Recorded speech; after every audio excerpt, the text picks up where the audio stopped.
welcome back to Only Listen to 90s Music. We are back in the building, How's everything going, Scott? Chilling, man. Just taking it one day at a time. It's what the old folks say. Yeah. It's great to be seen. I woke up this morning, I can't complain, Every day above ground is a good one. Well, willing and the creek don't rise. I'm gonna be okay. Yeah. All right, let's jump in. This week we're celebrating Michael Jackson's 66th birthday. So I thought it was fitting for us to have a discussion on our favorite Michael Jackson songs. And then we're going to throw a little thing in there at the end to talk about the New England Patriots with Michael Jackson. But everyone, we'll go around one time each twice with our favorite Michael Jackson songs. Stacey, I'll go with you first because you already said that you had something that may upset that I would need to put a timestamp in for a clip. My favorite Michael Jackson song is Will You Be There from the Free Willy soundtrack. Do. Yes. Are you serious? I'm dead. Yeah. Do. I'm dead ass serious. That they get you emotional. But they told me a man should be faithful and walk when not able and fight to the end, but I'm only human. Like, I want that tatted on me. Like, I repeat that quote like so much. Like, it is, that song just does it for me. Now, do not get me wrong. I don't dance to it. All right. Please do not think that Stacey wakes up and like, you know what's going to get me in the mood? Will You Be There from the Free Willy soundtrack? That's not what I'm saying. I'm not saying that that's what gets my blood pumping, but it is my overall favorite Michael Jackson song. Like if there was a song that I had to play, like you only listen to one, that's my one. Because I like the way I like the message of the song, and I like the way that it makes me feel. So if I can listen to that one, that's what I listen to. Ooh. Yeah, all right, what about you? It's not controversial, but that's my favorite.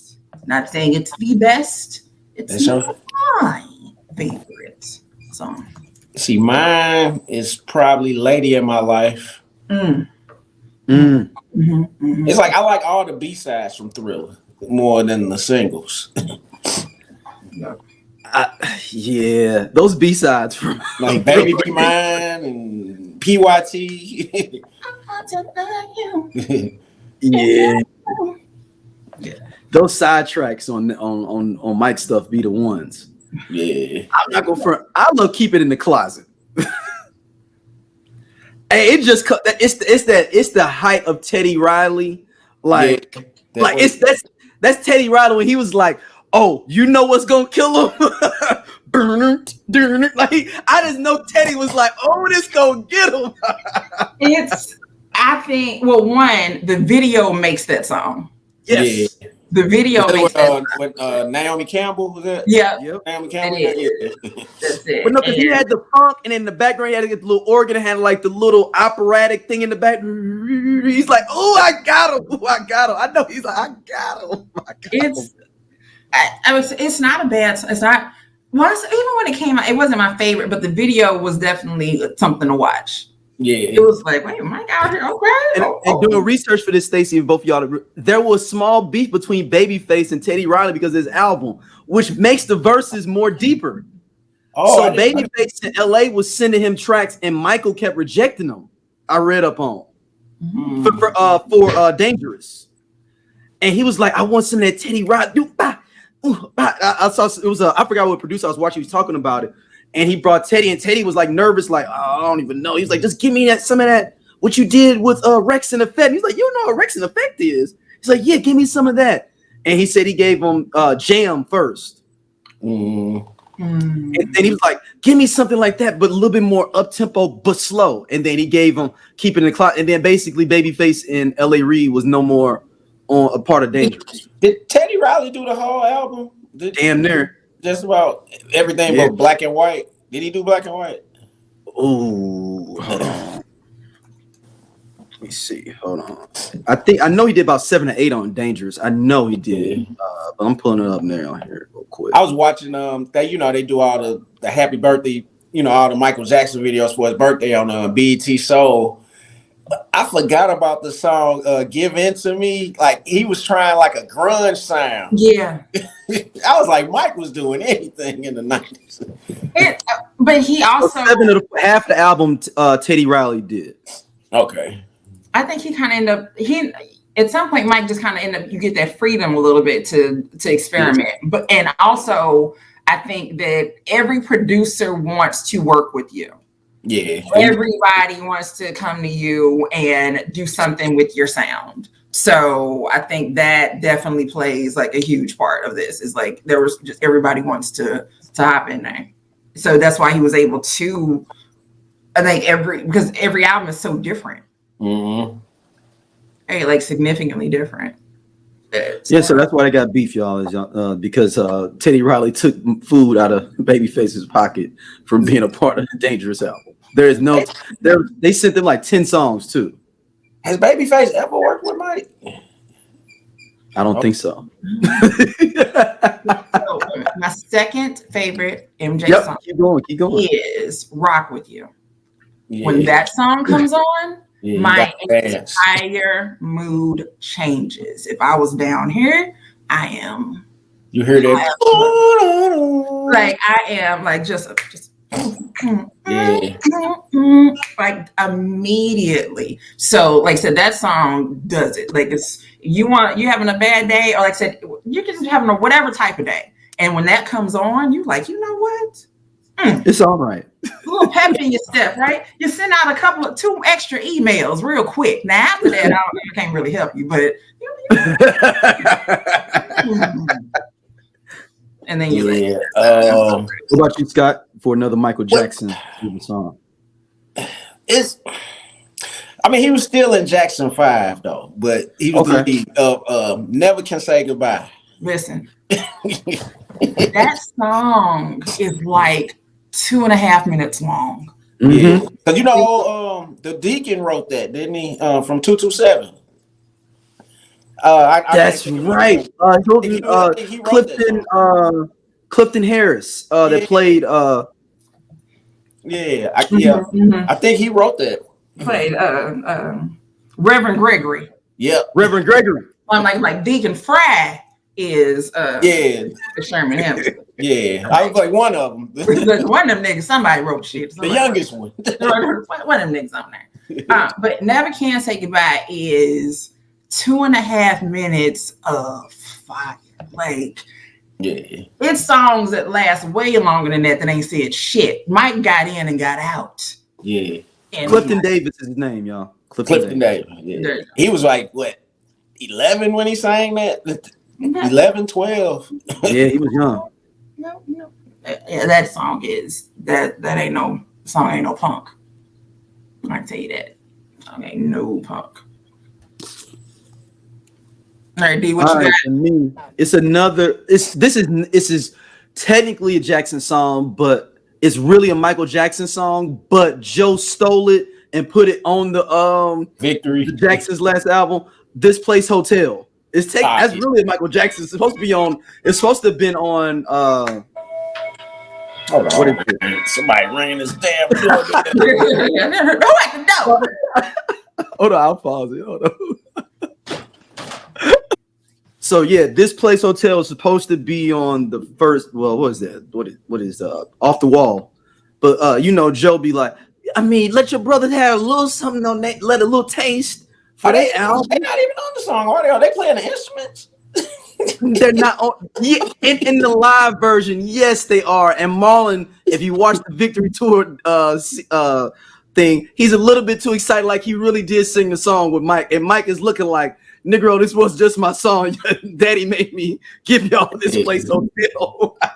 Because if you watch the live thing, Marlon is all up. He's all up in front of him. Like, and Mike just standing there. If y'all seen Victory Tour, he the one doing the little body rolls. Yeah, the Victory Tour was Marlon's time to shine. Okay, all right. He had been ready. All right. What did he tell Joe? I've been ready since I was 2 years old. Get in the car. thinking about my baby. Like, I just know every time I think about the movie and jokes of them. Get in the car. Oh yeah, get in the car. What was that Terrence Howard. It actually wasn't Terrence Howard. Terrence Howard's character was actually very mild. It was I don't know who the guy. I don't remember who the guy. Right. I didn't know that was his character. Yeah, but dude, what was this? I thought that was Terrence Howard. What show was this? He's like thinking about my baby. No, this is the Jackson 5 movie. The movie with with Angela Bassett. Yeah. I'm trying to think which.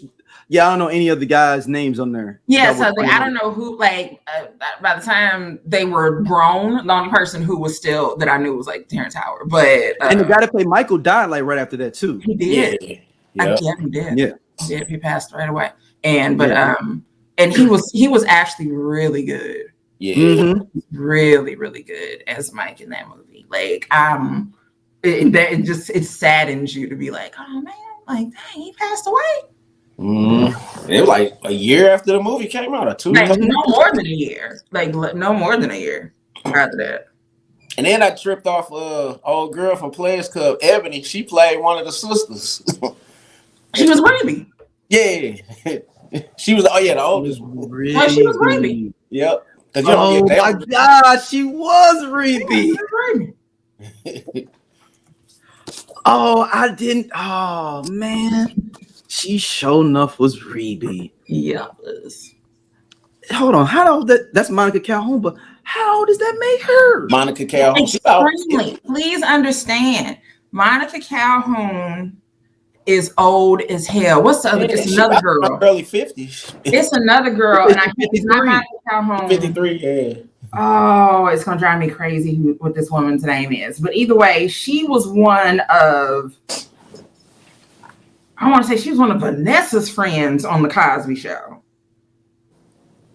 The one she was smoking, the friend that was smoking on the Cosby Show. That was Vanessa's friend. But either way, is that it's gonna drive me crazy. I know Dabney's girlfriend, not Dabney's. Remember the little dude that was a punk to break up with her? The girl with the glasses that's Melinda Williams. Melinda White. Yeah. That's who I'm talking about. Melinda. Yeah. Like she was where he wouldn't break. I forgot to do. It's not Dabney's. What was the little character name? Y'all know what I'm talking about, the episode where he wouldn't. He was scared to break up with Vanessa or the other girl, and he kept on just getting other people to do it for him. I don't know the name. No, I know the episode. And she came with him, and she was like, "The thing you don't know about him." Remember, she came by the house is that he's a punk, and that's why I can run him. Man, hold on. It was because the old girl that she's in the wood too. I'm spelling her name wrong. That's why I can't pull her up. Yeah, I'm trying to pull her up here. Melinda Williams. Melinda Williams was the friend that was smoking on the Cosby Show. Right. Okay. Exactly who the hell that is. I'm just saying, I can never remember her name. That is absolutely her. So she wasn't the girl that also was on there that was with the. Oh man, I gotta figure out that other actress then. Yeah, she was on there twice. Probably was. She was on there in 1992 as Shayna. That was the other one. Shayna. that was the one with it's the episode's called Denise Kendall Singles Counselor. Oh my God, I can see that. There's a couple people who were on there more than once because Martin, I think, had been on there before, or Denise's husband Martin, he was on there before, and hell, Dwayne White, he was on an episode before as I want to say he was on there before he was on Different World. I want to say Kenita Hardison was his friend when going to our truck. Yeah, I was saying So it's I will say this: if you got on there once, you got used again. If you liked you, you got used again. Like that's how with Merlin Santana. That's how Merlin Santana essentially was found. Was Bill Cosby saw him performing. The character's name was Elliot, Stacey. It was Elliot. Elliot was the one that Vanessa was dating that was going back and forth to him and Shayna. And remember, Denise was like, well, just break up with her. And he was like, I did. And then he was like, okay, what happened? He's like, she's outside. Yeah. She's outside. You brought her with you. Like, Gotcha. Got it. All right, we went way off. We were talking about Reby, and then we turned left. But now we went to Merlin Santana because now we need to talk about this now. Man, you just made me think about like how early, and it goes back to a post you made last week about Brandon Adams, Stacey, if you remember, about your situation. That death of him ended 2 careers. His 2. Ended it too. Because what did Brandon Adams do after that? Nothing. Like he's done 1 or 2 things. Like he wasn't. Last time I saw it was on Moesha. Yeah, but that was the same time. He was. But before that, they were kind of I hadn't seen him since. So before Merlin passed away, Mighty Ducks. One of them. Right. He did like a Mighty Ducks thing, but like they had been doing some stuff together, some kind of like more independent stuff or whatever, like to be worthy stuff. But after Merlin died, like Brandon, he internalized it. Like it's that survivor's remorse.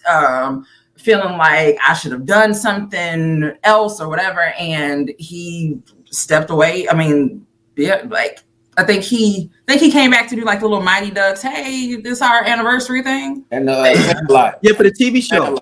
But that's it. Like that death ended 2 careers, which is so when I made the post the other day. So for those who know, so Brandon Adams. Black boy actor. He was in Polly. If you were around back then, he was the little Michael Jackson. People Under the Stairs. He was on Moonwalker. He was the little boy who played Michael Jackson. So he was my crush. All right, like that's it, right? And when I think about it now, I think I might have had a thing for boys with curly hair with good hair. Like, now that I think about it, I think I think I'm starting to see a pattern. Like as I'm thinking about all of my crushes, I'm like, so you got Garfield, you got like, okay, I might. We'll talk about that in therapy. We'll talk about therapists and not talk about me. Again. So, but with that, I was like, I said, hey, you know what? I've been watching you my entire life. When I'm ready, when you are. Big Sip told me that obviously my last name is Adams because of Brandon Adams. That's literally the conversation that I had. I got a phone call that said that. Not a text about it. I got to call you about this. I know why your last name is Adams. Why? Because of Brandon Adams. I saw what you posted. Boy, Brandon. Right, like because of Brandon Adams. I saw what you posted. So it looks like Brandon has had I wouldn't say a rebirth, but he's come out with 2. He came out with something in 2021 as a narrator of something, like for a kids movie, and he's done like video game stuff, but like nothing. He's keeping the lights on, but he's not. And like I said, there was some independent stuff that he had been doing. Yeah. But again, with his career and like I said, both of them. Well, he wasn't Stanley on there, but like I said, just different things that both of them had got to do. And you meet another Black boy in the business, and it can be cool. And how often does that happen? Right? Because it's so much competition that's out there. And this is somebody you don't know from Adam, but y'all formed this relationship. So it is that did into careers. But what I was gonna say was when I posted that, and someone commented and was like, yeah, because Merlin was that Brandon was in the car with Merlin. And I had actually forgotten that fact. I didn't know that. He was driving.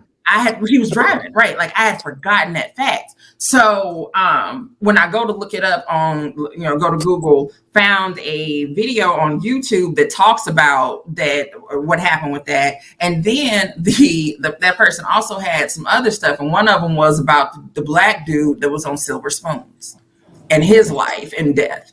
And so I'm like, oh, wait a minute. Which one? Which one? Because you was watching Silver Spoons. We talked about this. Which one? Like, he was the Black guy, but he had also been on Amen, but he died. Like, remember we found out that he passed away. Yeah. So learning about his life, it was like, oh yeah. So and then I'm not gonna say that he had this miraculous life, right? But he ended up going to Juilliard because he went there to help a friend audition. He did not go to audition. He was just helping a friend with their lines. and got in the co-founder of Juilliard was so impressed that he, was like, oh, we got to let him in. Come to find out, the damn co-founder played the goddamn grandpa on Silver Spoons. Oh. Dang. Right. So that's the Silver Spoons is just taking me everywhere. That's it. It's taking me everywhere. Yeah, it was just, man, but the Merlin Santana was that. He was our age's dude though for a second though. Like him, Brandon Adams, Bumper. Well, Bumper might be a little bit older than them. Bumper's like he's older, but he was still on stuff that we watched. Yeah, so there's more than Darius McCreary. I say that all the time. I be like, them cats way more is a part of our culture than Darius McCreary. I tell you that. Yeah, no, absolutely. I was thinking about this the other day. Like, I kind of feel sorry for kids. Well, I'm not gonna say I feel sorry for kids. I don't have children, so I don't know what the kids are watching on TV, right? I don't know who the crushes are or the songs and things that they listen to. That I don't know. But when I think about having that crush on Brandon Adams or like even like a young Merlin Santana and just the what they kind of represented on TV, like they were just regular boys. You know what I'm saying? Like they were just kind of like regular boys, or even the songs that were written by kid artists were about kid shit, right? Like, so even with I mean, if you want to be simple, just with Criss Cross and I Miss the Bus. Mm-hmm. Nigga, that's a real place. That is a problem for somebody that age. That is a real problem. And then that song, the one he rapped about the last day of school. Yeah, all right. Yeah, like, all right. He's like, right. Like he made, look, he passed. Yeah, and then like it's all good. Like mama ain't gonna be on his head. So like that was stuff. It's like, you know what? This is relatable. This is really relatable. And again, I can't say that there are not artists out there for these kids. I don't know. But even with Immature, even with Never Lie, right? Like I'll never lie again. Like, and I mean, and again, who knows what the he might have look, he might have lied and said, I'm gonna call you right back, and he didn't. Yeah. That was a big deal. Like no more phone. No, I'm saying exactly, right? Or he might have lied and said he was on punishment and couldn't talk on the phone, but he was not on punishment. He could have talked on the phone. Or he was on punishment. Then you heard he was at the palace. This is what I'm saying, right? Like those are the lies that we were dealing with. Okay. You told me that you wasn't gonna go to the palace, but Keisha said you was at the palace. It wasn't me. I was at my cousin's house. He had a game. Why would Keisha lie? Keisha she be lying. To the palace. Cause she be lying. I didn't go to the palace because you said you wasn't going. I can't. I just, you know where I don't really. Is there a picture of me at the palace? You know, I take a picture at the little booth over there. Now, I ain't got no picture.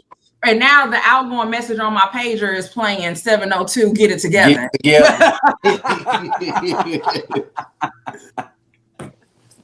Because you've been out here lying to me. But again, those were our problems. Like I said, like that. Those were the problems of our teenage lives. That's it. Like you just wanted somebody, like a boy, to walk you home from school, or just trying to get somebody's phone number. Like that was it. And that's so. Like I said, I can't. If there are people that are listening and that are watching, if there are artists out there, that if there are young artists that are for the young people and they are doing kiddie stuff, all of that, let me know. I don't know what's happening. I don't know what the kids are doing. I don't know what they're doing out these days. Since we're talking about the kids and the younger folks, Luke has come out and said some of them owe him some money. Check from Ice Spice. I need a check from Sexyy Red. All the fucking girls, Megan Thee Stallion, anybody that's running around shaking their ass. Male rap is on some shit right now. I'm sorry. The females are winning. They're doing everything that I did. I'm still waiting for these girls to send me a fucking check. I need a check from Ice Spice, who turning her ass around and dropping it like it's hot and doo-doo browning. I need a check from her. I need a check from Sexyy Red. That Red, my friend. My man Stan. Shouts out to Stan. Stan the man. I don't need a check from him. That's my dog. That's his record company. All the girls, Megan Thee Stallion, anybody that's running around shaking their ass, talking about pussy and dick on the record, y'all need to send me a check. Send me a check. Just stop by with the check and say, thank you, Uncle Luke, for allowing us fighting, going to the Supreme Court, allowing us to be able to say what we're saying on the records. And we're whooping these men right now because we doing our thing. That's going to go viral. All right. Can I point out something real quick? Go ahead, do it. That they bleeped out ass, but let him say pussy and dick. I don't know why that even is. just continue on with the discussion. This sound like James Brown. He was getting mad at rappers in like the 80s when they were sampling them.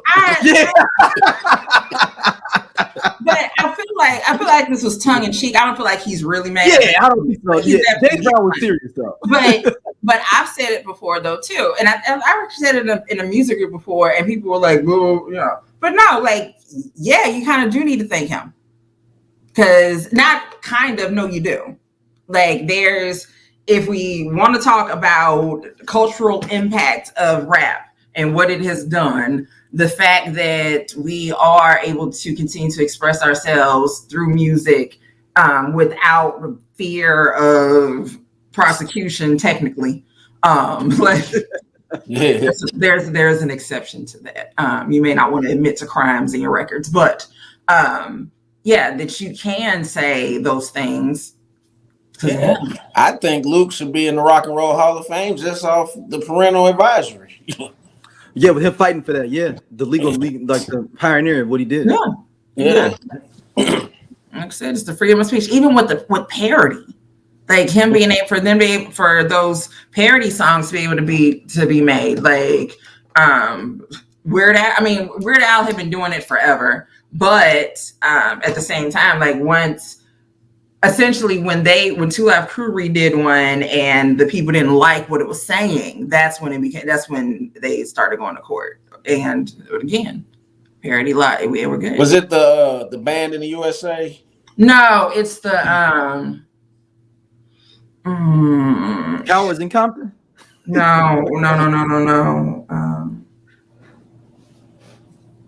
Harry, it was like Harry Woman. So it was supposed to be, it was a parody. It was like Pretty Woman, but the song's called like Harry Woman. Oh, okay. Like something like that. But either way, like they went to court for that. So thank you, Uncle Luke. It's just called Pretty Woman. All right. But also, called Pretty Woman. I also appreciate that he called it Doo-Doo Browning.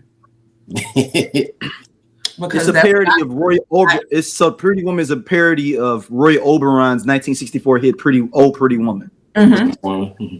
Yeah, so that's it. Like it's they changed, the song, Pretty Woman Walking Down. Like they did it too. They changed the words to a little bit more vulgar things. Harry Woman. It's something like that. Something like it's something along those lines. But yes, I appreciate that he called it Doo-Doo Browning, because that's what I was out there doing. Like, I mean, twerking is not new, right? The term twerking is not new. Miley Cyrus didn't invent that.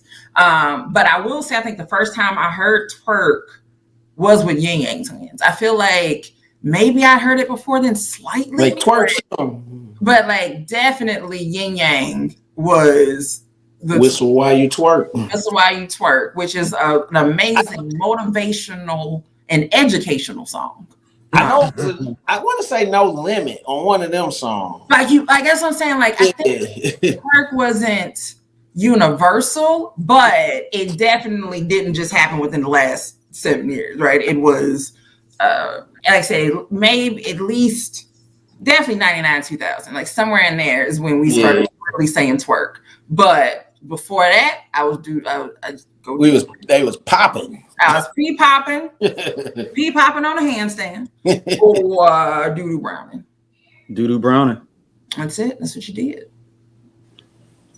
I mean, I just remember you hear dun dun dun dun dun dun dun dun. You like, oh, it's don't stop, pop that.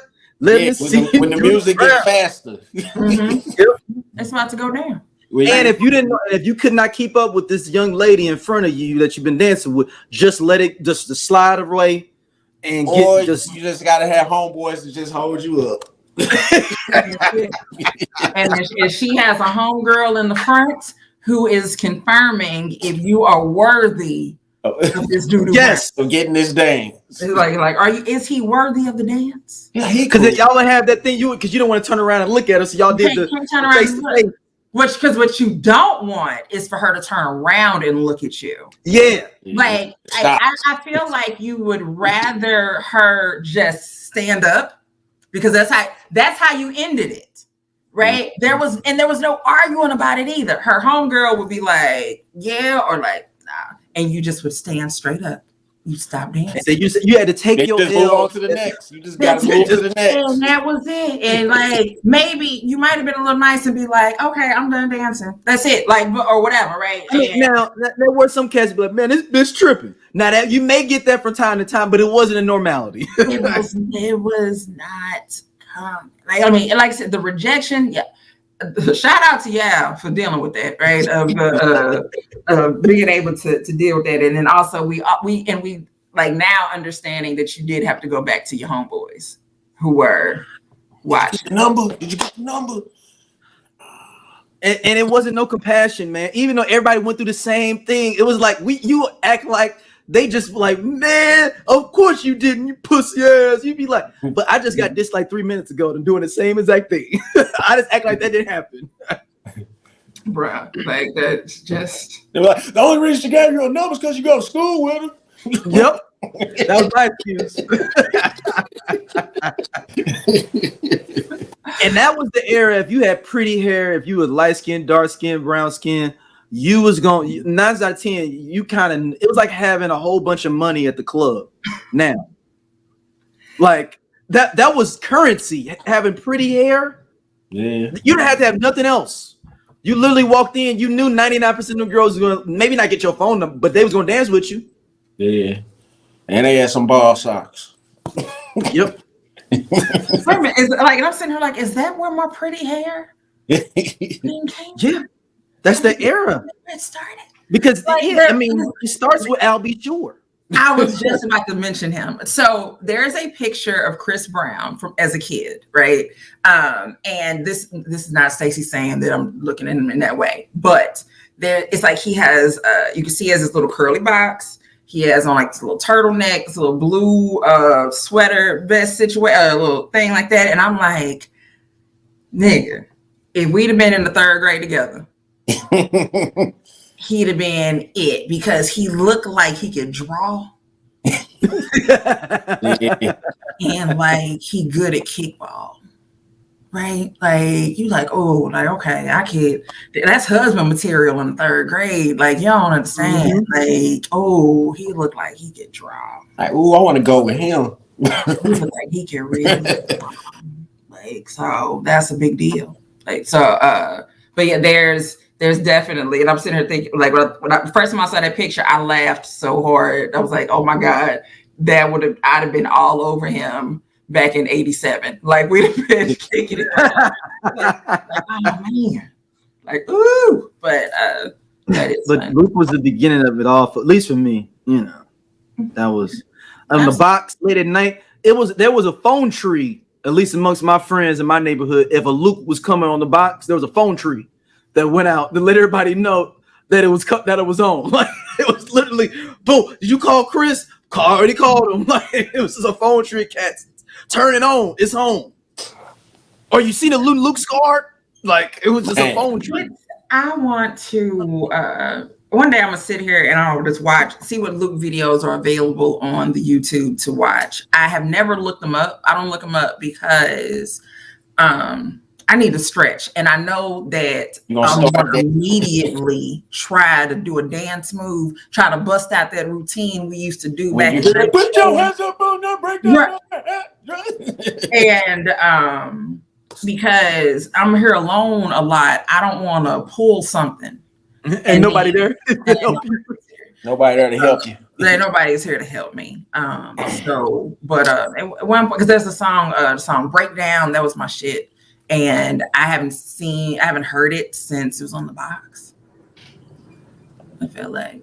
So shout out to Luke. That whole Miami bass era was just fun, man. It was just good old fun. And yeah, between Miami bass and then even with the Atlanta bass, with the Player Poncho and with all of them. I put all that together. It all goes together. We were, everybody was happy. I mean, you got to think about This and That. That was like my group. That whole like that was on it, like in the car. That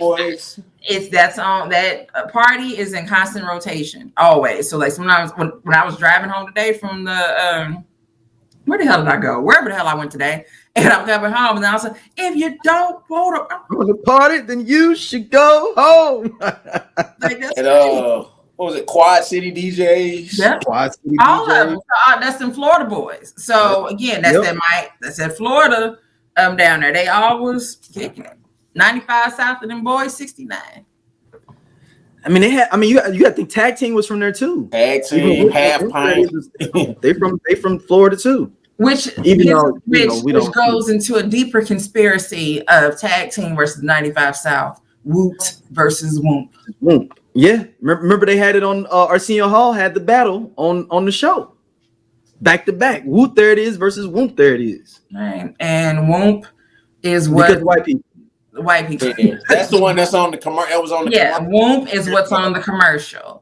Whoop is trying to find out where that booty was at. Excuse me, Sonny. Y'all know so there is the producer has publishing on both. Whoa. He's a part of Quad City DJs. One of the Quad City DJs produced Whoop and Whoop, there it is. He produced both of them, one of the Quad City DJs. Get your money. Get your money. Oh yeah, he had a run. Because he you just looked him up. Did all this 69 boy stuff too. Yeah. Yeah. What's his name? Hold on. Because I looked him up a while back. Hold on. It is because I randomly watched like a documentary on them on YouTube and found this up. It's Scuffle.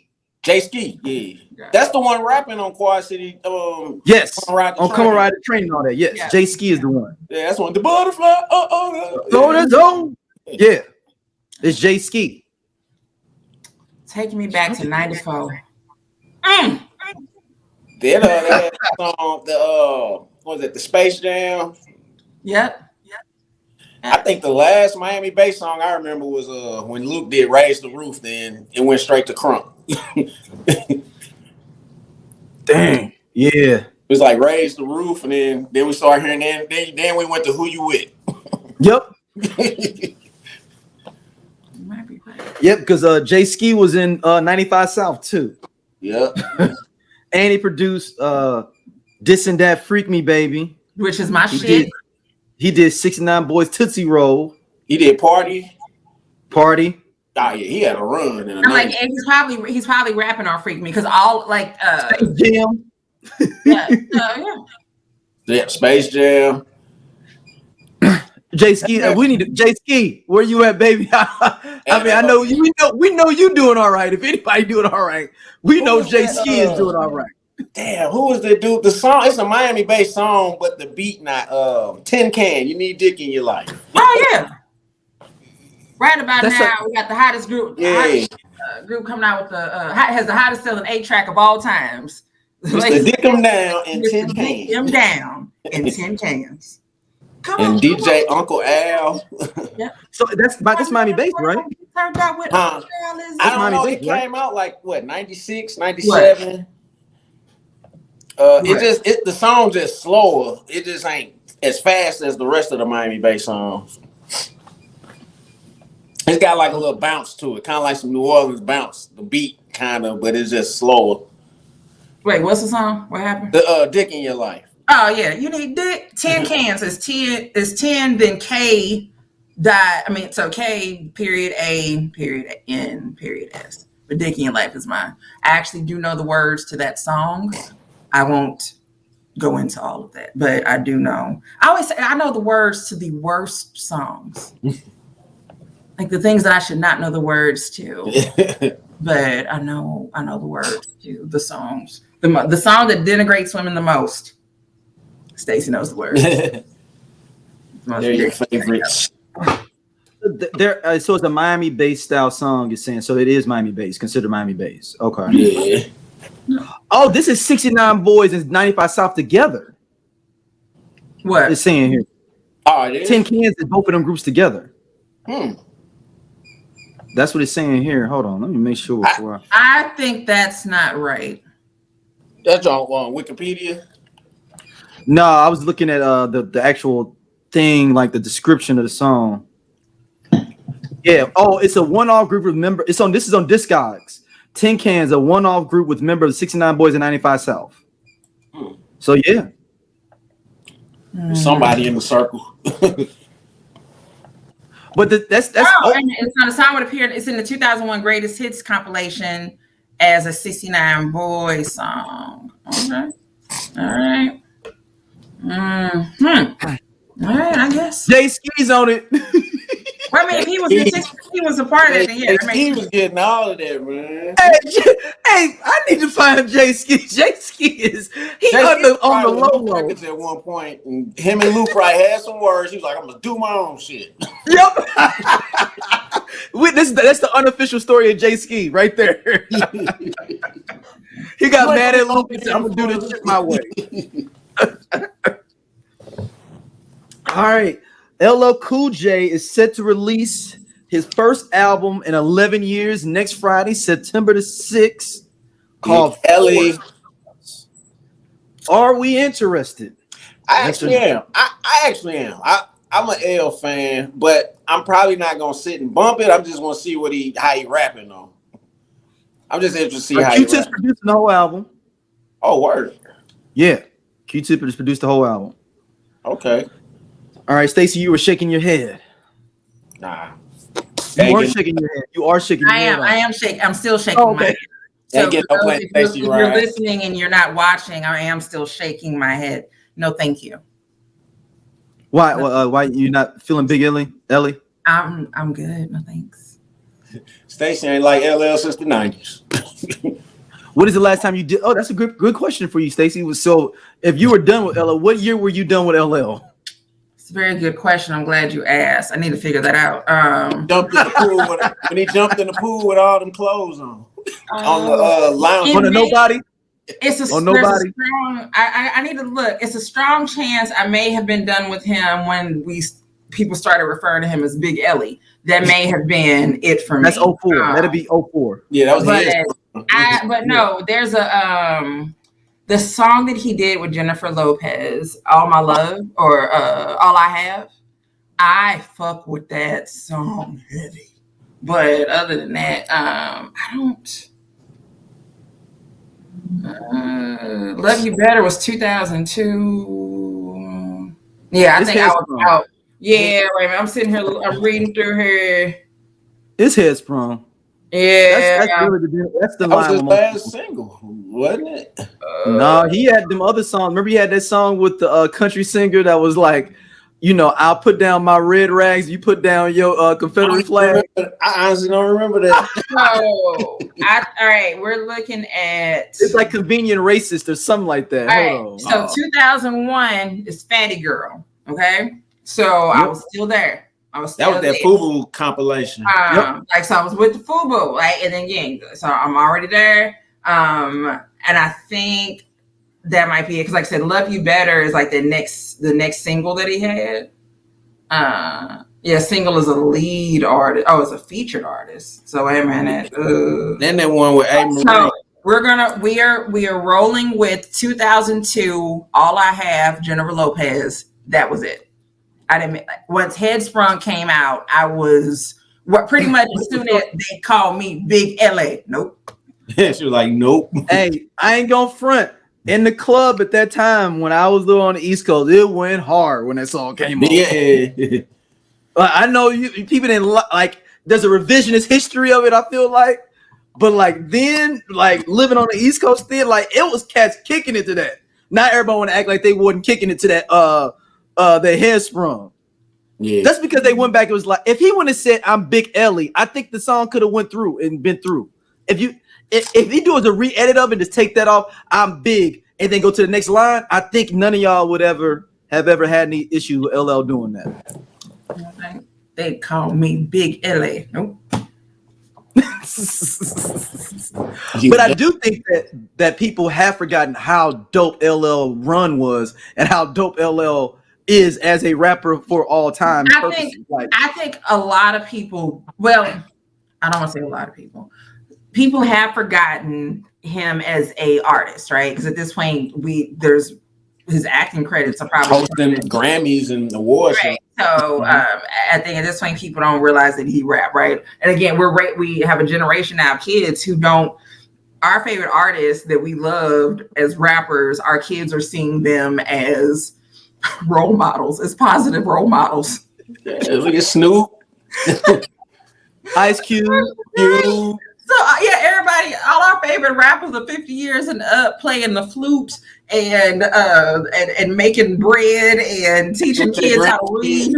So like that's what our kids know. Like, but for him, I think there are younger people who never, by the time that they started really listening to music, LL wasn't doing it for real like that no more, right? So think about it. If you, depending on how old you are, if your first thing of your first appearance of LL is Headstrong, you didn't get I'm Bad. You didn't get Mama Said Knock You Out. I'd like to talk our intern. Shout out to you, Bobby. As I nicknamed him, Aqualad. I believe he was born in the year of Headsprung.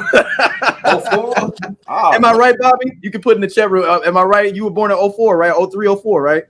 Oh man. Yep, 04. Right. I knew it. Yeah. So he don't even know what you mean. They don't know about the Headsprung was a classic by the time he was. He was. Do you know what I was doing in 2004? What's up, y'all? This is RVS. This is ROD, aka Rated R. And we are the We Coming For You cast. And we talk about pro wrestling from a black dude's perspective. Tell them what they can expect on this here podcast. Oh, we gonna give you all the raw and dirty and everything black from AEW, WWE, Impact Wrestling, and any other wrestling in between. If you want your wrestling unfiltered, uncensored, and you want it raw, you need to subscribe to the We Come For You cast. Right here on SOLC Network. That's when I started. Yes, her Mama Said Knock You Out. Right. That's when I'm like, have I ever said I can say my old employer now because I haven't worked there in a long time now. But that's when I started working at City. It's in 2004. I was 22. Our intern could be my child. And apartment. That's, I was living in Cypress Village. So I was riding around. So in theory, actually, our intern has never heard a hit from LL. I just thought about it. Yeah. Hold on. Nothing on the commercial.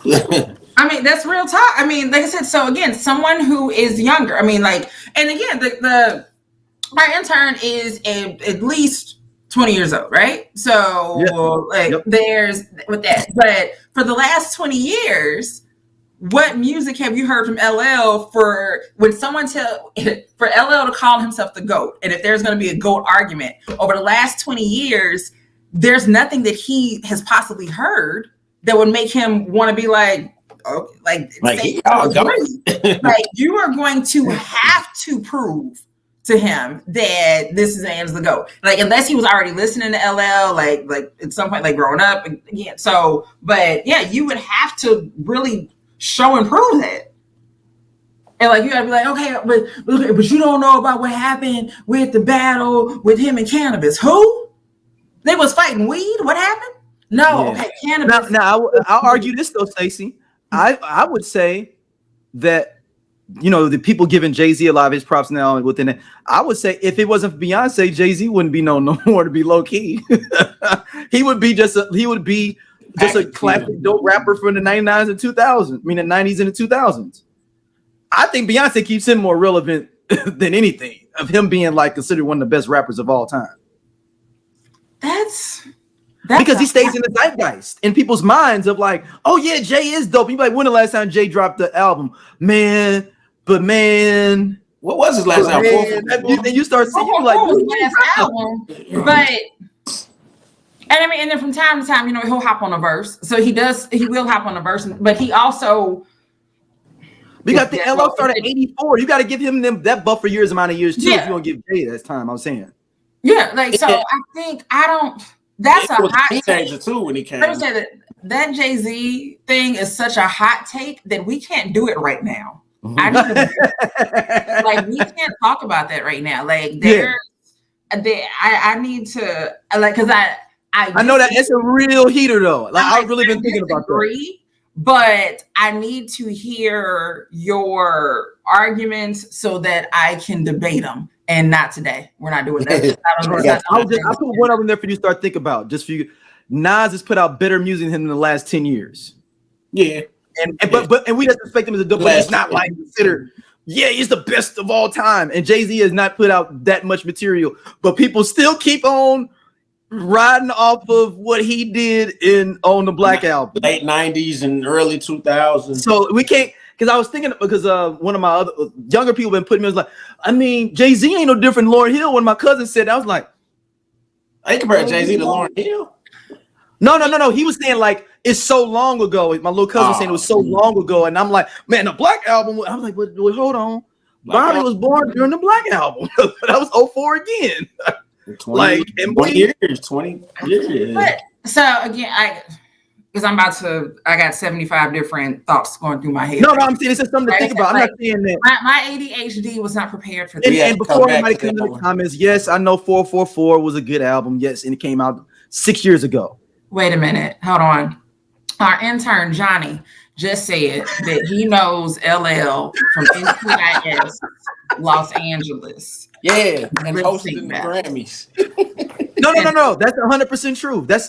I get it. So, but I don't. That's the same for Ice-T too. I believe it. Actually, you know what? At some point, we need to just have all our artists and just have Bobby and be like, "Hey, where do you know them from?" And like, then we can get a reference of where this we artist. Make a old school rapper hip hop clue. Yeah. Ice-T, where do you know from Ice-T?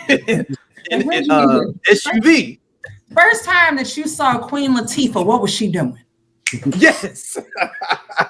She was in that movie with Steve Martin.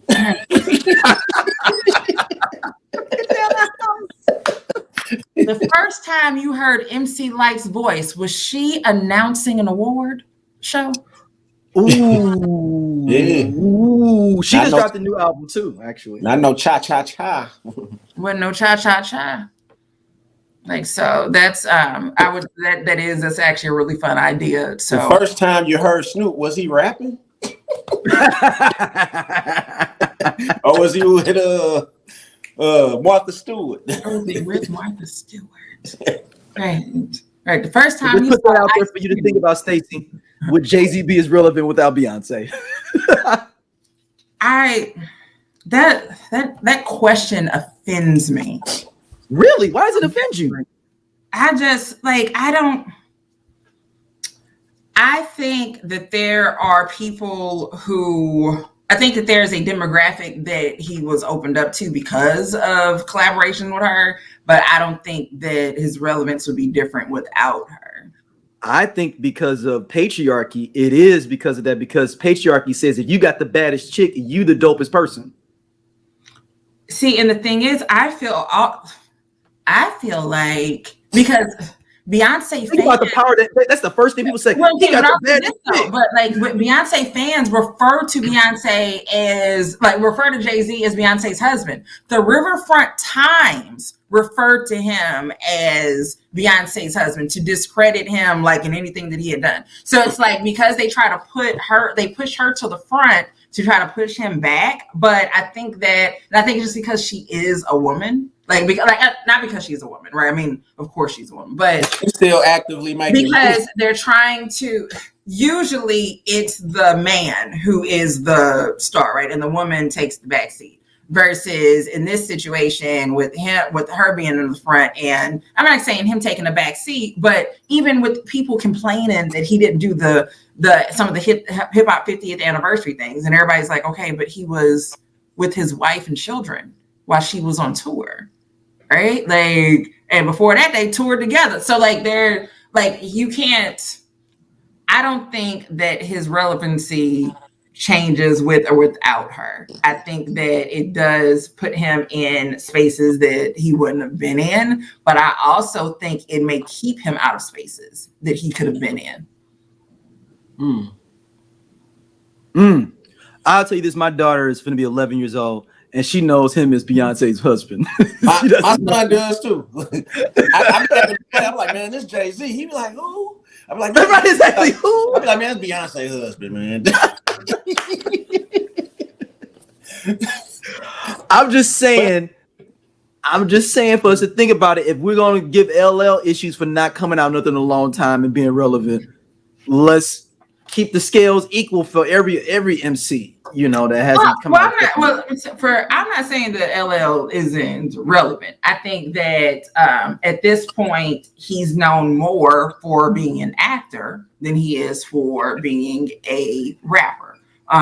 And so same thing for Ice Cube, same thing for Ice-T. So while they may still be doing projects on the side and blah, blah, blah, blah, blah, your money every month, their paycheck is not coming from an album, right? Like you were getting, like, it's Ice-T said that them Dick Wolf checks cash, like they come on time and the direct deposit hits. So that's where that money is coming from.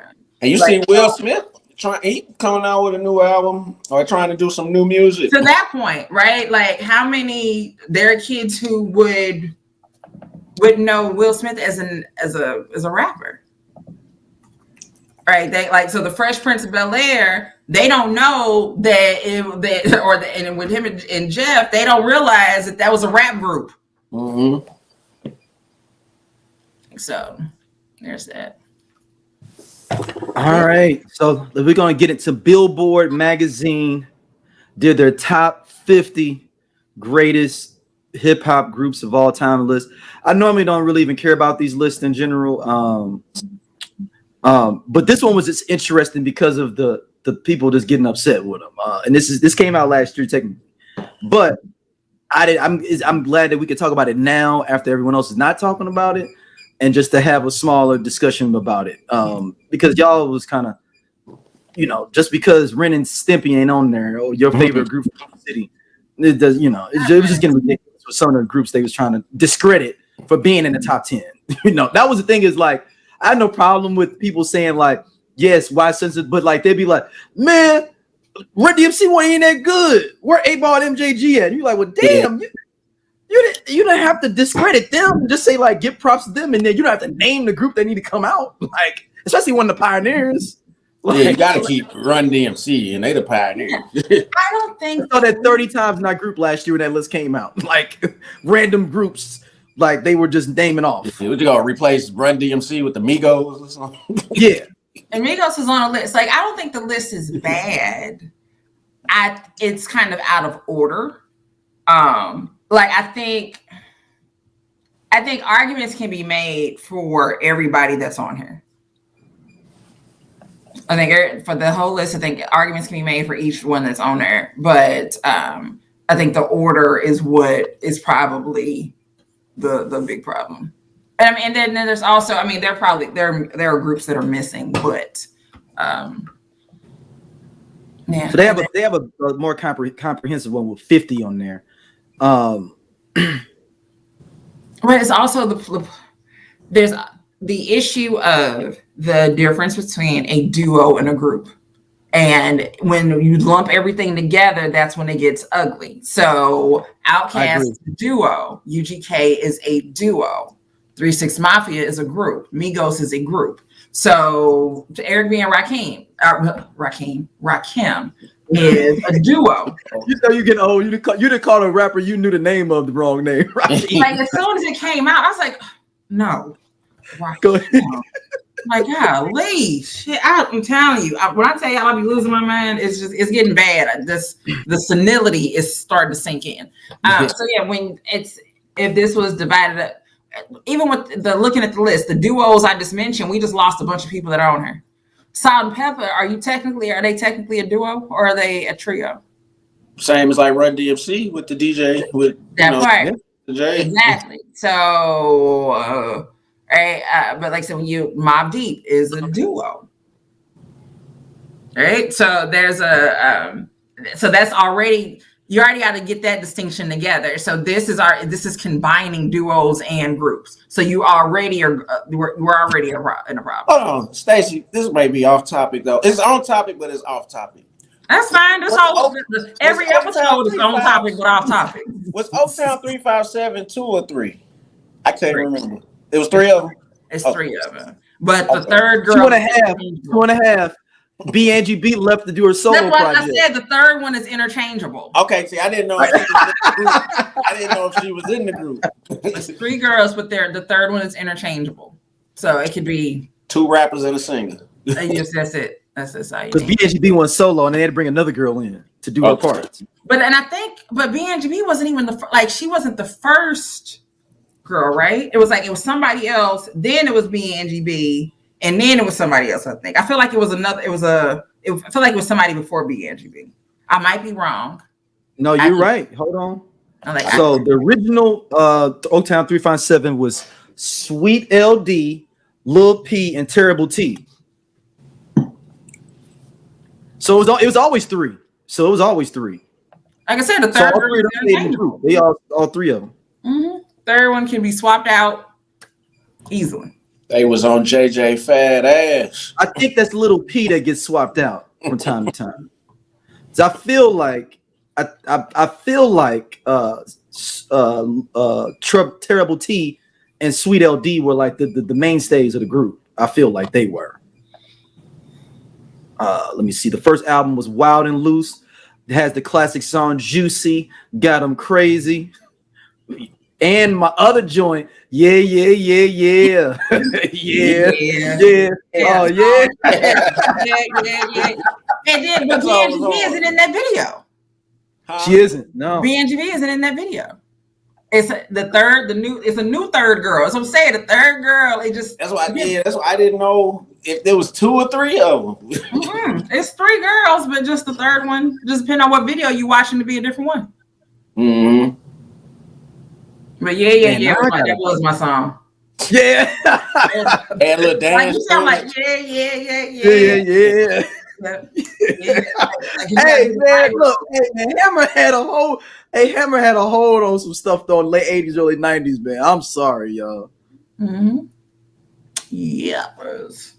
Yeah, so I mean the list is the list. It is what it is, you know. I mean, the idea, I mean, I think the only part that's disrespectful to me, honestly, is the fact that the City Girls are even on here and above Black Star. That's like disrespectful to me. And they not even a group anymore.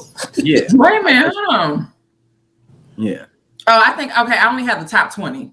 Yeah, hold on. I'm gonna put the full. They get this. It's a full one, but that one's just the. I put the link in the chat if you want the full one. I'm like, wait a minute. Yeah, and the City Girls are above MOP. Ray Schmurder is also ahead of Black Star as well. Ray Schmurder is a group. Yeah. Sway Lee and Slim Jimmy. All right. Well, now look at me learning stuff from the young folks. Only reason I know because my son love Sway Lee. And then Bone was 21.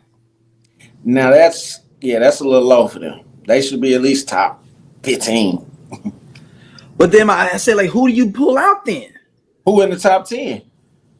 Outkast, Wu-Tang, NWA, Tribe, Run DMC, Public Enemy, Eric B. and Rakim, Salt and Pepper, De La Soul, The Roots. I pull Salt and Pepper out and put Bone there. Okay.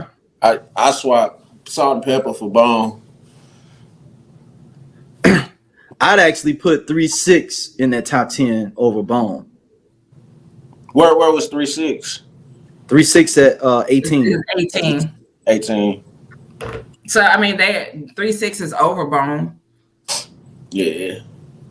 Oscar winners. Bone is right above the Locks, which upsets me. Like the Locks is 22. Okay. Where the Fugees?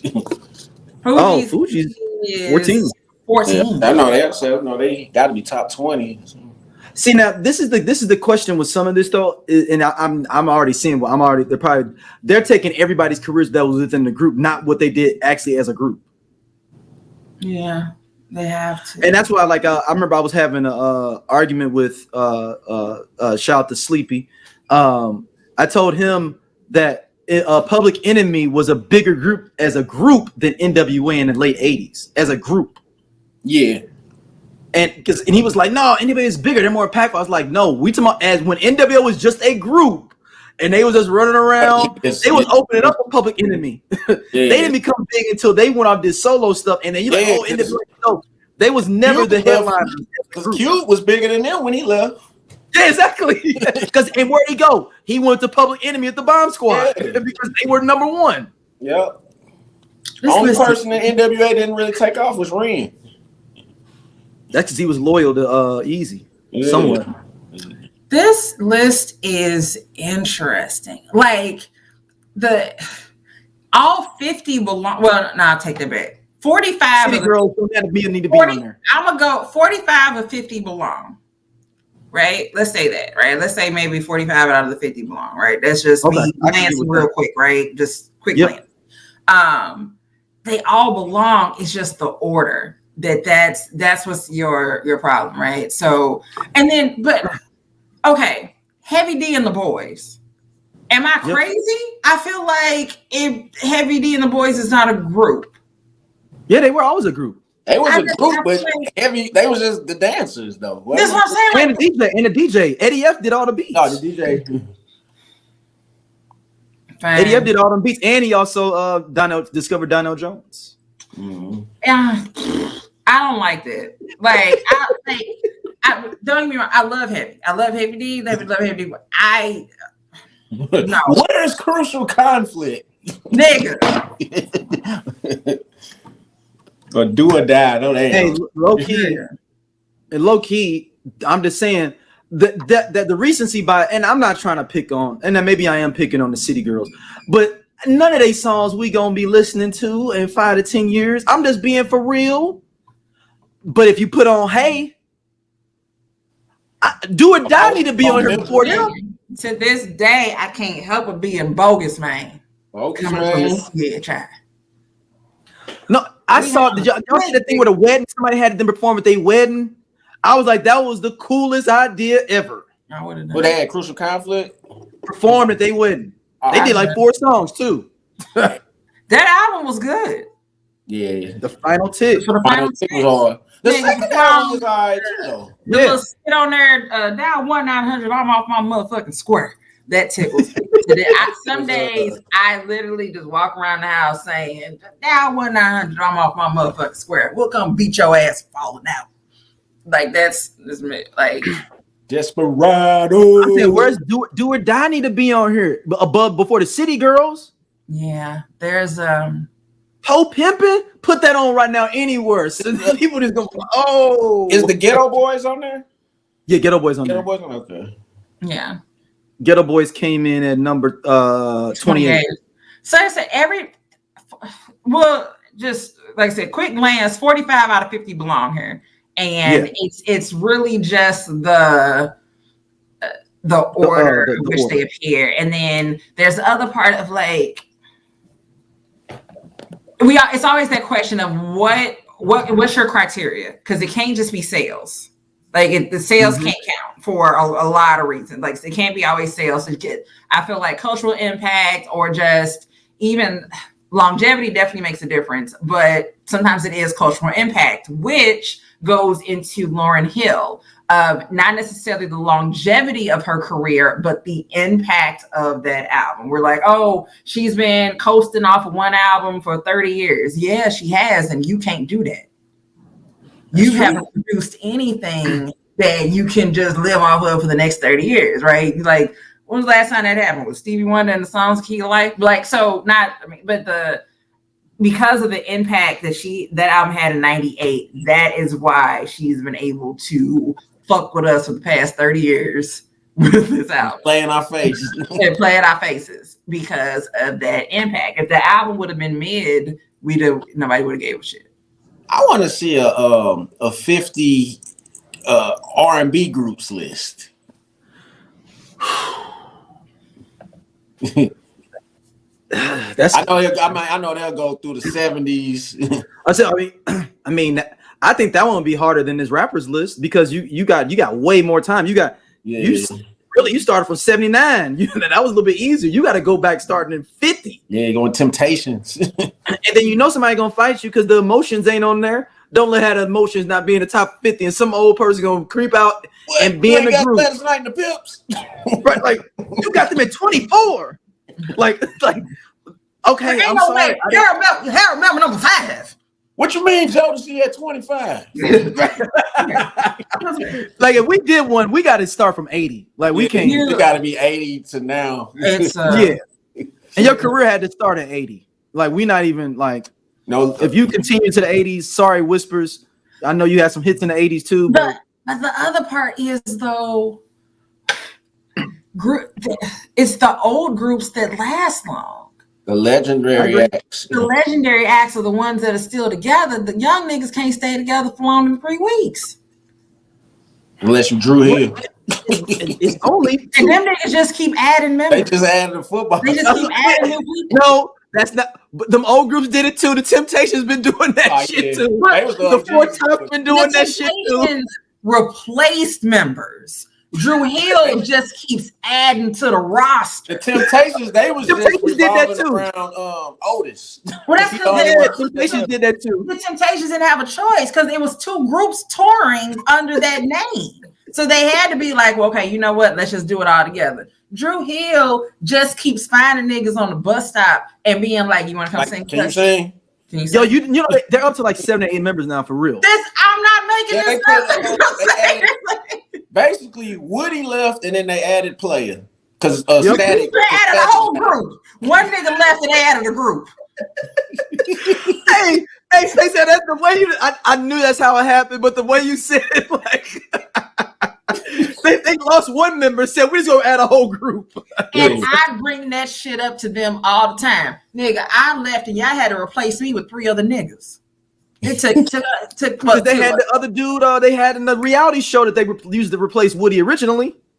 What is it? Scar? Not Scar. Hold on. The one dude's still there though. I know what you're talking. His name is something like that though. It is something like that. Before they added Player, wasn't it like? Then they had like 5 members. It was 5 because they added their homeboy that they was Scola. They added him to the original 4. And then it was at 5 on that that album where it was like too many niggas on the cover when they was in that that V. And it was like, dang, there's a lot of dudes on this cover. That's the one that has "I Love You" on there, right? That's a song which may be the best drill song. "I Love You" and what's the other song that's on that album? "I Should Be." "I Love You" is one of the best Drew Hill, probably. Top 3.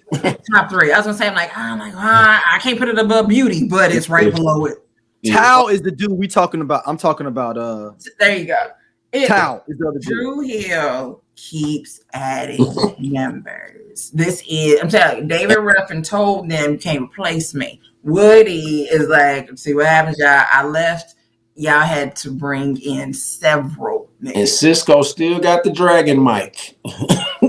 Yeah. Listen. And then at one point, Nokia left the tour at one point because him and Cisco was getting to it.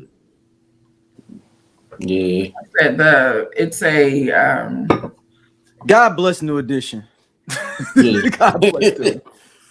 They got it. Even though they be beefing too, but it don't be like we all know it. But like they've been having the same beef for the past 50 years. Right, like essentially the beef is where the fuck is Bobby? So it's like, or who's ending this show because everybody was been hot at their different points. Exactly. So That's just family arguing at this point. That's all that is. They're like, damn, Bobby late again. And now Bobby be the first one there. He's like, I'm waiting on y'all. Right. Right. He's trying to get out of here and get back home to bed early now. Look. All right, next up, Diddy Watch is back. Y'all thought we forgot. I saw the emails for Diddy Watch. I don't even know. I mean, Craig Mack, Little Rod, Scared. Where do you want to go with this, Stacey? You know, this is. Before she starts, I just want to say. Craig Mack. Hold on, before you start, Stacey, I just want to say Diddy is on the beach looking hella regular.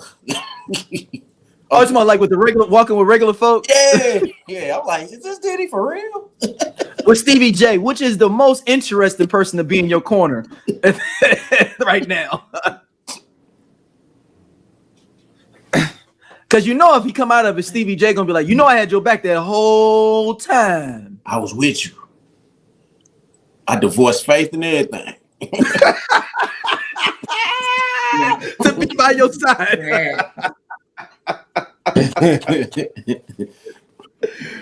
Go ahead, Stacey. Sorry. So no, I'm gonna go with Craig Mack first. All right. So this is it only relates to Diddy because Craig Mack was on Diddy's label, but recently it was revealed that Craig Mack's cause of death was actually due to AIDS. And I want to state that people don't die from AIDS. There are complications that arise from them having the disease, and that's how it ends up happening. But apparently, he told his family to tell everyone he had congestive heart failure. They decided to honor his wishes, but from what I'm understanding, he was aware that he had the disease, but was not did not seek treatment. And the reality is that in the Black community, there is still a stigma regarding HIV and AIDS, especially with men and Black men. There are people who still consider it to be a gay disease, even though it has been proven time and time again that having, having gay sex or homosexual sex is not necessarily the how it gets transmitted. So it's quite possible he received it any number of ways.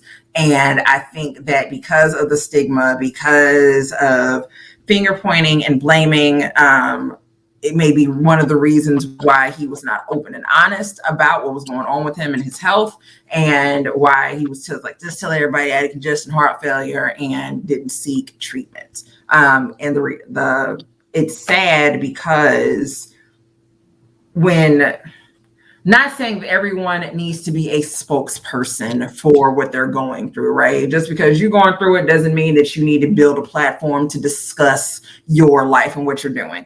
But I think that because he was a rapper, and because, again, as a rapper and as a Black man, if he would have said something or continue to fight, I mean, even if he didn't talk about it a lot, just people being able to see that, it just gives other people hope, or makes them feel like maybe I can say something, or hey, maybe I should go get tested, right? So it's disheartening that with that, but apparently even after he passed away, I think at the funeral, at the memorial service or something, somebody called Diddy or was talking to Diddy, and so there was someone who had posted after Craig Mack's memorial service and was like, "Oh, it wasn't no celebrities here, it wasn't none of his blah blah blah blah," and but apparently his family didn't want a lot of people there, so essentially Diddy gets called out for not being there, but he had no idea that it was going on. So trying to find the person who said it was that they're the ones that called them. Where is it at?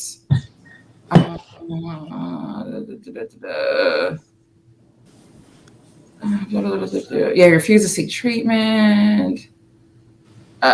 Who was the person? There was somebody called Diddy and was like, his brother Andrew was the one who was like that he hit up Diddy and was like, hey, nigga, where you at? And Diddy was like, what are you talking about? Like, I didn't even know that it was happening. But also apparently Diddy had offered to pay for the memorial service and was denied by Craig Mack's family.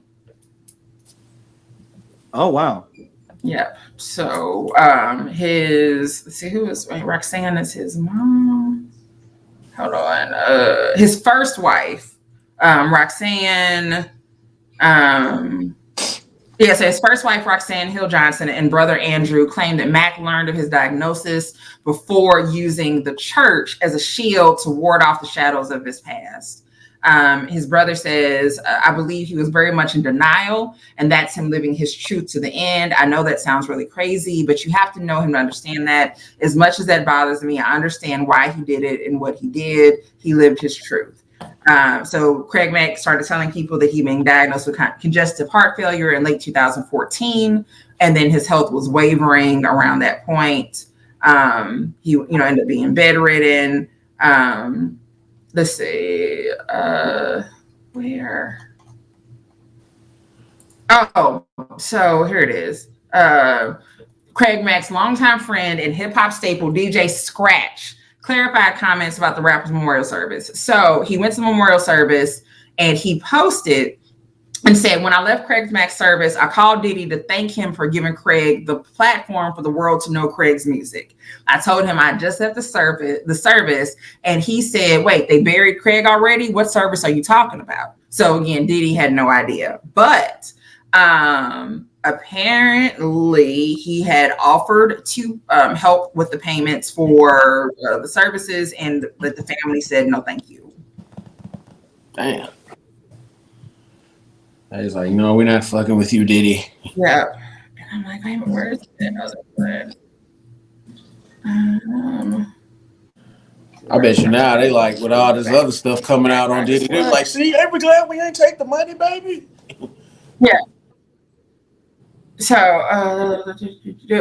Roxanne, his first wife, she blames Diddy for being the catalyst to Craig Mack's downfall. She called him a trigger, adding, he fucked up my family. Damn. So I don't know I know nothing. I don't know. What was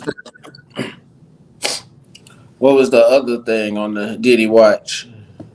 The other thing was that producer Lil Rod is apparently afraid for his life. Let me pull it back up. Go away, pop-ups. So he did an interview with Rolling Stone. Let's see, where is it at? Blah, blah, blah. He talks about how he ended up working with Diddy, what it's been like on the album. He said, so they asked him, like, your lawsuit alleges a pattern of abuse. When did that allegedly start? And he said one of the first moments was a very uncomfortable, when he was really uncomfortable was around Thanksgiving. Him and DeForest were only flown to Miami Thanksgiving Day. He has a table outside for the employees. He's inside. He waves me in. I'm a little nervous, but excited to be brought to the family dinner. I felt privileged to be sitting there. He introduced me and asked me to bless the food. I'm trying to talk with people sitting next to me, and I notice everyone is saying very little. I realized they're probably all under NDAs. I don't like to sit uncomfortable for too long, so I went to the studio. He said about 10 minutes later, Puff comes rolling in with Young Miami and others following behind. Assistants were lighting candles, giving us cocktails. He went to his bathroom attached to the studio, summoned me and DeForest. He asked me if I had a $100 bill.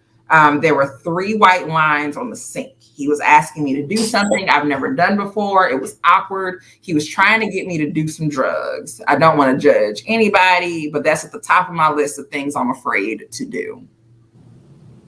And then when they asked him, how do you describe Diddy? His words were, he's a monster. So I won't dig deep into this, but Lil Rod I don't know. I mean, I don't want to say I don't know. I think that I think the truth will come out. Yeah. And I've said that since this all started.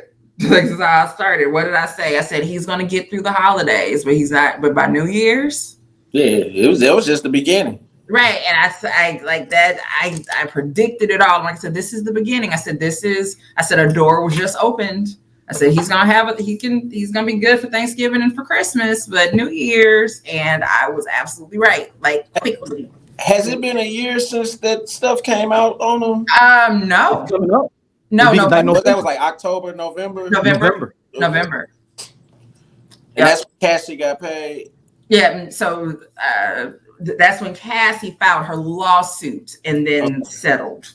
You're not gonna say because she got paid, yeah. So she filed the lawsuit the end of November, and I think she did it either she did it the day before you had to turn it in or like a week or something before, but then there were other ones that came shortly thereafter. So how is he just now he don't even have to get prosecuted for anything now? It's just the fact that he's just a parasite now. That's his punishment is actually being able to be in the world but can't do nothing. I think that might even work for someone like him. Yeah, because he just looked. I was like, man, that ain't Diddy. Think about he's outside but can't be outside. Like he can't be him. It's almost worse. He probably rather go to jail because he at least can be popular there. Like he on house arrest without an ankle. Right. He's on house arrest, but in the world. Like so, it's not like It sucks. I mean, I don't feel sorry for him, but no. Like I don't feel sorry for him, but it's like being in Twitter jail back in the day. Oh no! Hold on. Go. What do you mean?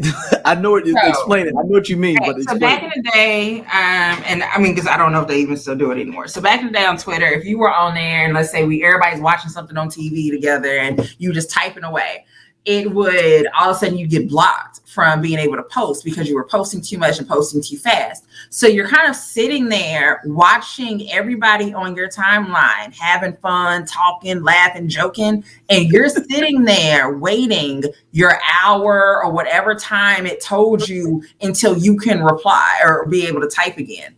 And the worst part is, again, if y'all were watching something that was on TV, something hella funny, something live, scandal, whatever, right? By the time your shit is able to start working again, nobody's watching that shit no more. Everybody sleep. Everybody sleep now. So it's like that meme that SpongeBob meme when they looking outside the window and everybody. That's it. So that's to compare what you were saying with Diddy, like you out in the world, but you can't be. Like that's kind of what it was like. That's what I figure it's like for him, is that you are watching everything happen and there's nothing you can do. You're just sitting there and watching, just watching it. Even if people are talking to you, you're like, people are listening, and you're just sitting there and there's not one damn thing you can do. Except for call somebody else and be like, hey, I'm in Twitter jail, post and tell everybody I'm in Twitter jail. And now everybody posting, free my nigga Stacy, blah, blah, blah, blah. She said she in jail because I have to now speak through other people. And Diddy has to speak through his legal counsel. So I'm saying like it's the... who's going to be the first comic, not to joke about it, but just to bring him up in the special? If he hasn't already been, I don't know. I haven't watched any comedy specials. Like I said, I haven't either, but I haven't heard. I'm surprised if nobody had. So, you know what? Well, Martin and Deion Cole are coming here next month. So I'm trying to go to that. I don't think either of them would do it. Nah. Deion Cole definitely wouldn't. You guys watch Black Mirror? Mm-hmm. I've heard a lot about it. I've never watched it. Oh, you gotta watch it. Yeah, I've heard it was good. I've heard it was really good. There's an episode called White Christmas on here, and there's a thing there where you can actually like delete someone out your life, you'll be able to see them, period. So, and this guy, and it's like basically you have to go to court and you can get everything done, and like basically it's a real restraining order. You can't see them and interact with them. All you see is a shadow. And then by offset, this character and the thing, the girl he was with had a kid, and because the kid was his kid through her, he couldn't see her either. So like it's basically just open people, and they can talk to you, but you can't talk to them. It's just like what you said, Stacey. Like, or most of the time you can't see them. So like you are deleted from their life. Damn, I ain't never seen that. Yeah. Uh-huh. Yeah, like you can see, like the other person can see that you exist, but like it's just like you remember when the TV go off, where it's just the little fuzzy lines. That's how you look to them, so you know that like, oh, that's somebody that I blocked. I kind of want that to happen in my life. So, hold on, guys, keep talking. I'm gonna turn my camera off so I can blow my nose. But I'm talking. AI make that happen in the next 50 years. No, yeah, but that was the ill thing though, is that it's basically like the AI though. You know what I'm saying? Like, it's just that's how the whole kind of concept is of this. It seems like it comes from AI with it. But Black Mirror in general is one of the best TV shows, y'all. It's tons of, like 4 seasons of it. I wouldn't tell y'all to sit there and watch them. Like I watch a couple of them every now and then. Some of them are just. Speaking of Deion Cole, I just finished Average Joe. I heard. Yeah, I'm in the middle of that. That's on that's on my list of stuff right now. So Peacock has NBC Peacock is streaming Homicide: Life on the Streets, and I am very, very busy right now with my homicide cases. How many seasons of it? How many seasons There is are 7 seasons, but. The first season is, I don't think it might be a full season. The second season is like 4 episodes. And like at one point, because at first, like if I binge something, I binge it. That's all my life is for however many days. Yeah. And so I think at some point I was about to tell somebody, I said, yeah, I've been watching. And when I like clicked to see what episode I was on, it said season 3. I'm like, now wait a minute, did I fall asleep?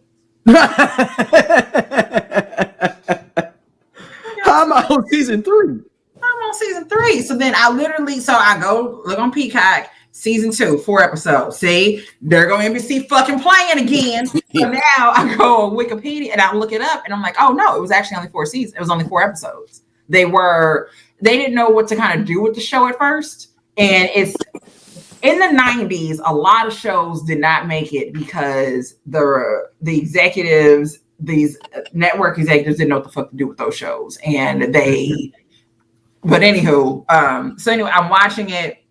It is, if you like Law and Order, then I highly encourage you to watch Homicide: Life on the Streets. If I have not given this a PSA, because I'm talking about it now, I'm already in. I'm already in. It's too late now. So Homicide: Life on the Streets was a TV show on NBC that was created by a gentleman by the name of David Simon. He had originally written a book called Homicide, something like not Life on the Streets, but something along those lines was the title. So he ended up creating and writing for Homicide: Life on the Streets about a group of homicide detectives in Baltimore.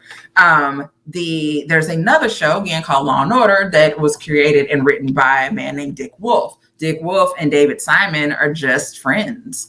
But the 2 shows live in the same universe. So on Homicide: Life in the Streets, Detective John Munch, that we all know from SVU, was originally a detective in Baltimore. And he left from Baltimore and moved to Manhattan, SVU. So he has had that character on Homicide, Law and Order, SVU, and I want to say there's something else. But those... So aside from that, like I said, so there's the crossover episodes that happen there. And then there's also He's like, if that doesn't interest you, maybe you're not a Law and Order fan. Fine, okay. David Simon also wrote this book called something about the corner, and I believe that was Baltimore. It was on Bob Baltimore, and that was a show on HBO. And if that doesn't catch your fancy, David Simon also wrote a little show that people refer to as one of the greatest crime dramas on TV, and it was called The Wire. So I'm trying to take you back. I'm trying to give you some history to understand that if you thought that The Wire was amazing, you need to check out these other shows. Because Homicide: Life on the Streets, I am fully invested. The writing is impeccable. Again, and with it being in that Dick Wolf Law and Order universe, you know how those episodes go. So for them to be able to easily crossover, right? And then you got The Wire, and then of course all of these shows stem from St. Elsewhere, so that's a whole other story. Now, was The Corner, that was just one season, wasn't it? I think so. I never saw it. Yeah, I watched it. It was just one season. I'm like, by the time when that was on, I didn't have cable, so I don't, but I don't know if it's actually, you might be able to stream it now. You might not be able to. Because even with Homicide, it took them years to be able to do it because of copyright issues. There are so many shows that are not streaming because of copyright. When those syndication deals were made, streaming wasn't an option. I mean, which is what we've seen in the record industry now, but that's also what's going on with TV shows and stuff like that. They've got to figure out the musical copyrights. Because what the hell? Like, who knew this was going to happen? They didn't predict this for the future. Yeah, they didn't predict. They thought we was going to be watching VHSs forever. They did. They thought DVDs, Blu-rays. That's it. We just got to worry about physical products. No one thought about the digital space, which is interesting. Like, it's like one of those. I wish I had a time machine to be able to go back and mention it to somebody and be like, "Hey, you should be able to." Everybody gonna be on computers. No, ain't nobody gonna watch their computer at work. While they working and watch TV? You gonna have to do it on your phone, dude. Computer. Like the Jetsons, all that shit, we gonna have it. Except for the flying cars. Because they don't trust our ass. That's why. Therefore, we can't even drive straight on the goddamn regular streets. You think they gonna let us fly in the goddamn air? Nah, you gotta get a practice drone.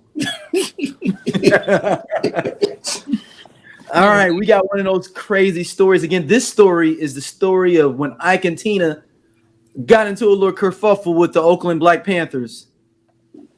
In Oakland. And the Black Panther Party beat the brakes off the Ike and Tina Turner Revue, including Ike and Tina. So in 1973, the party sponsored its first concert, contracting the Ike and Tina Turner Revue for an hour-long performance. And tickets began selling immediately. By the day of the show, Friday, July 27th, everything was going as planned. Oakland Auditorium was virtually sold out. The mic check went well. Ike and Tina were on their way. All the business was in order until, as Black Panther Officer of Information Elaine Brown is, checking everything, making sure it's smooth, she sees Miss Elaine, the lady who was in control of handling the cash from the concessions and tickets, hyperventilating from a note she just received. Ike and Tina's transportation was taken care of by the Panthers. They received personal security. 6 of the $12,000 fee was given to them a week prior to the show, and Norma gave the road manager $5,500 when they got to the venue. But due to them running low on cash on hand, Norma gave them a handwritten check of $500 to complete the remaining of their fee. Well, Ike passed off a note to Norma saying he needed his $500 and he needed it in cash, or they wasn't going on stage. Figure it out. Now Norma and Elaine are frantic because the banks are closed. What are they about to do? People are about to start coming in for this show. Elaine then goes to Bobby Seale, the chairman of the Black Panther Party, and informs him of the dilemma. Bobby's like, I got this. Bobby, Elaine, and a few others go to Ike's dressing room, knock on the door. Ike opens the door, and Bobby's plan is to play the diplomatic game. I'm the chairman. This party is dedicated to serving the Black people. This concert means a lot to our community. And as a fellow Black man, surely we can resolve this small issue. Ike's first words to this man was, right on, brother, in a sarcastic manner. Continuing with, but if I don't get my money, we ain't singing a note. Meanwhile, Tina and the Ikeettes are in the background audibly snickering. Ike follows his remarks by slamming the door in Bobby's face. Bobby begins banging on it, just remaining professional, but he's banging on the door. Nothing. Bobby eventually gives up on that door and goes to Norma and begins berating her for not having enough cash on hand. He's like, you're not prepared. You need to get money right now. Despite the fact that, again, the banks were closed at this point, he's like, figure something out. Fast forward half an hour, everything seems perfect within the auditorium. Larry Graham has the audience on their feet, dancing, cheering. Meanwhile, backstage, the only thing feet are doing is the only dancing is Norma's heart, because she was waiting on the return of people who she'd sent out with a series of smaller checks to cash at, little local stores. Once Larry's set is over, then Elaine goes up and has a musical set. And after that, the audience are expecting Ike and Tina, so time is just running down. Well, fast forward another hour and the cash is not there, so that means Ike and Tina are not on that stage. Then enters Black Panther founder Huey Newton, and we get some order. He wants to know what the hell is going on. And when they began detailing everything, he's frustrated with them for even allowing Ike to disrespect their chairman, Bob, but swiftly shifts his focus towards getting a number of men to follow him to the dressing room. Huey kicked the door completely back. Told him, your scrawny ass got exactly 60 seconds to get on that stage before I break my foot up off you, everybody in this room, and your instruments. He then has his guys stand in the doorway to make sure Ike don't try to slam that door. And you can bet your ass Ike and Tina were on that stage within those 60 seconds, and the crowd erupted. They were cheering,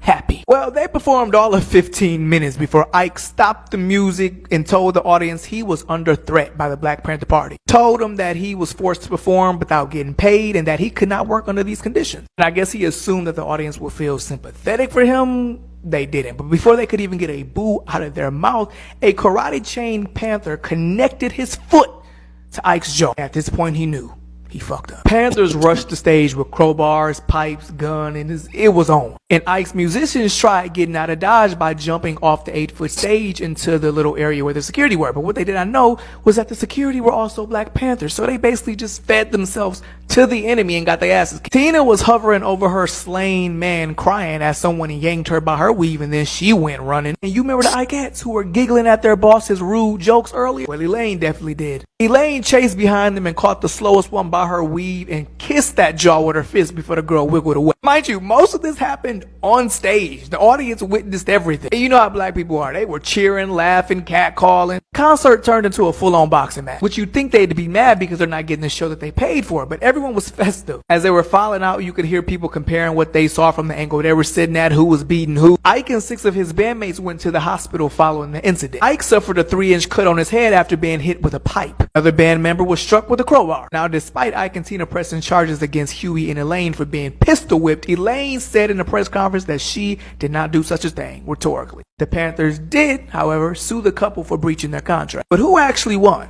Ike for receiving all but $500 of his contracted money and only performing 15 of the contracted 60 minutes? Or the Panthers for whooping his entire band's ass in front of their fans? Hey, real ones that completed this video, comment the money bag emoji. I'm St. Dallas.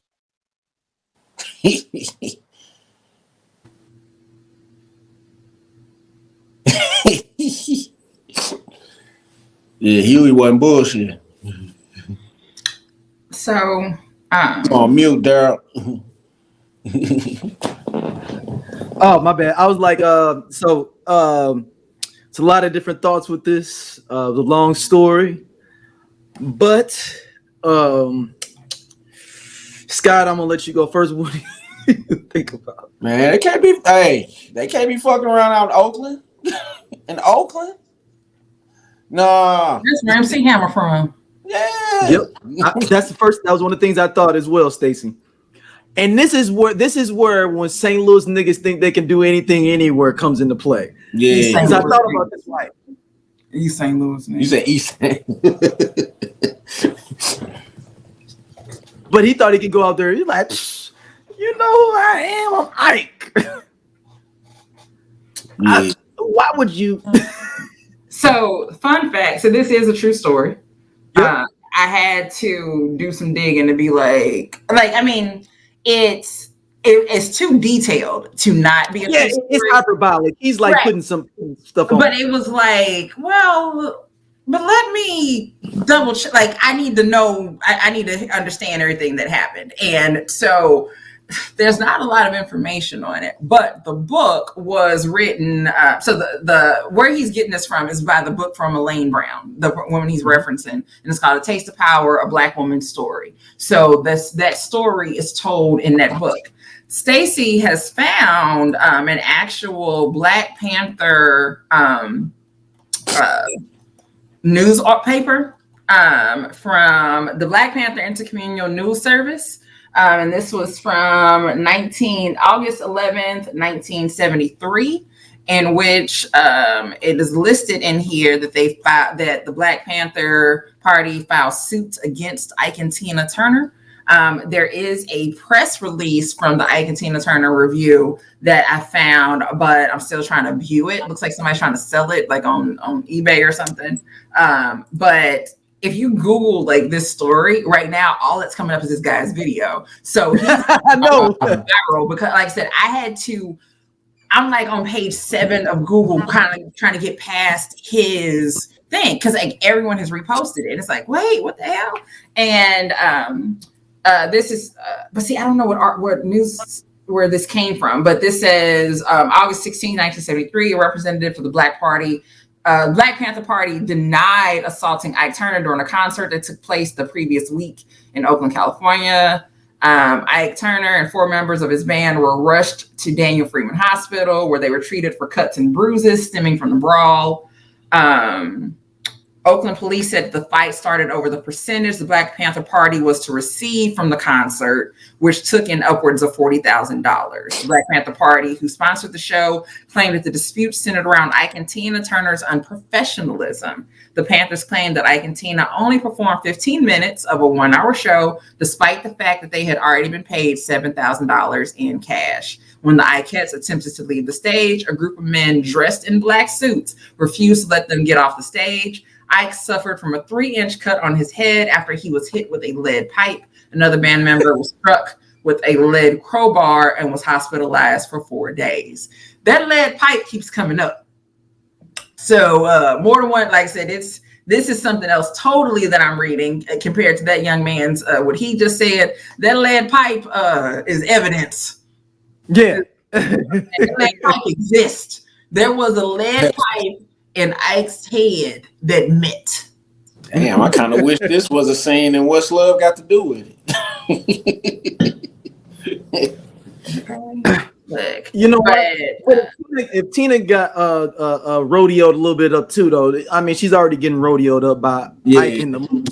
You can't have other random people in Oakland doing the same thing to her, like damn, you know. Even though she could have just lied though and been like, just showed him getting beat up, but then I got away. He didn't. Yeah, but Ike was. Remember, I don't know if y'all remember that Ike was going on like a interview tour of his own, talking about all the stuff that wasn't true in the movie. Yeah, I remember. He's like, I know I did put my hands on her there at that. He was like, I put my hands on her at the Holiday Inn, but not at the Montreal. I didn't do it at the Montreal. I only slapped her at the Montreal. I didn't hit her with a full. We'd be at home and she'd be sitting around all sad. So then I slap her and be like, "What's wrong with you?" But then she want to go around telling everybody that I slap. I'm just trying to figure out what's wrong with it. It's like, are you listening to yourself? Like, are you? It wasn't with a closed hand. It wasn't like a punch. I slapped her like this. Like I hit her like that. It's open hand. I think I hit her like this, but I hit her like that. Like it's like. That's different. Like that's different. Yeah, like sir. Like, are you listening to yourself? Like it's like I hit her, but I ain't hit her. We was just playing. That was a playful hit. Right. Like okay, I punched her. Like y'all keep saying that I punched her in the chest. It wasn't even the chest. What I punched her in the stomach. That's 2 different things. There's 2 different whole. That's a whole different part of the torso. So it's like, sir, like, but yeah, Ike was Ike. And was a mess, I think there's how do I say this? I think that there was with Ike him never reaching the success that he wanted for himself, and that was always I think felt like that chip on his shoulder. And you discovered Tina, but when she became more successful or people were international star, right? And we see it in the movie, but I'm sure that's kind of like really how it developed is that as other artists wanted to work with her and producers wanted to work with her and not them, then I think that's when he really got jealous of her. And like I said, there was already abuse, but I fully believe that the more successful they got and she got, that the more jealous he got. And if she would have stayed, she would not have survived. Yeah, she definitely without that survival would have been on the last thing on them. If she that night when she left that night, like I think if she would have stayed, she would not have been able to die at in an old age. Yeah, she probably would have been gone before the 80s. Yeah, he would have killed her. And the sad part is that the attack, it wouldn't have been to kill her, but he would have ended up doing it. Like I don't think he would have set out to do it, but that's what would have happened. I think if she had stayed. Because again, everybody knew what was happening. All right, our last topic this week, we will be revisiting the great Aaliyah's second album, 1 in a Million. Love you, babe. Love you, babe. Crazy. That I think you can listen to that album now like it's brand new. I mean, they did just re-release it. We just got it re-released. Holding on to it for streaming services for a little while. Oh yeah, was it the Black Girl? Yeah, the Black Girl and Tank stuff too. Tank got wrapped up in that too. Tank stuff.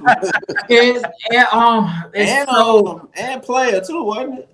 Yeah. It was a Tony Braxton album that was caught up in that. Yeah.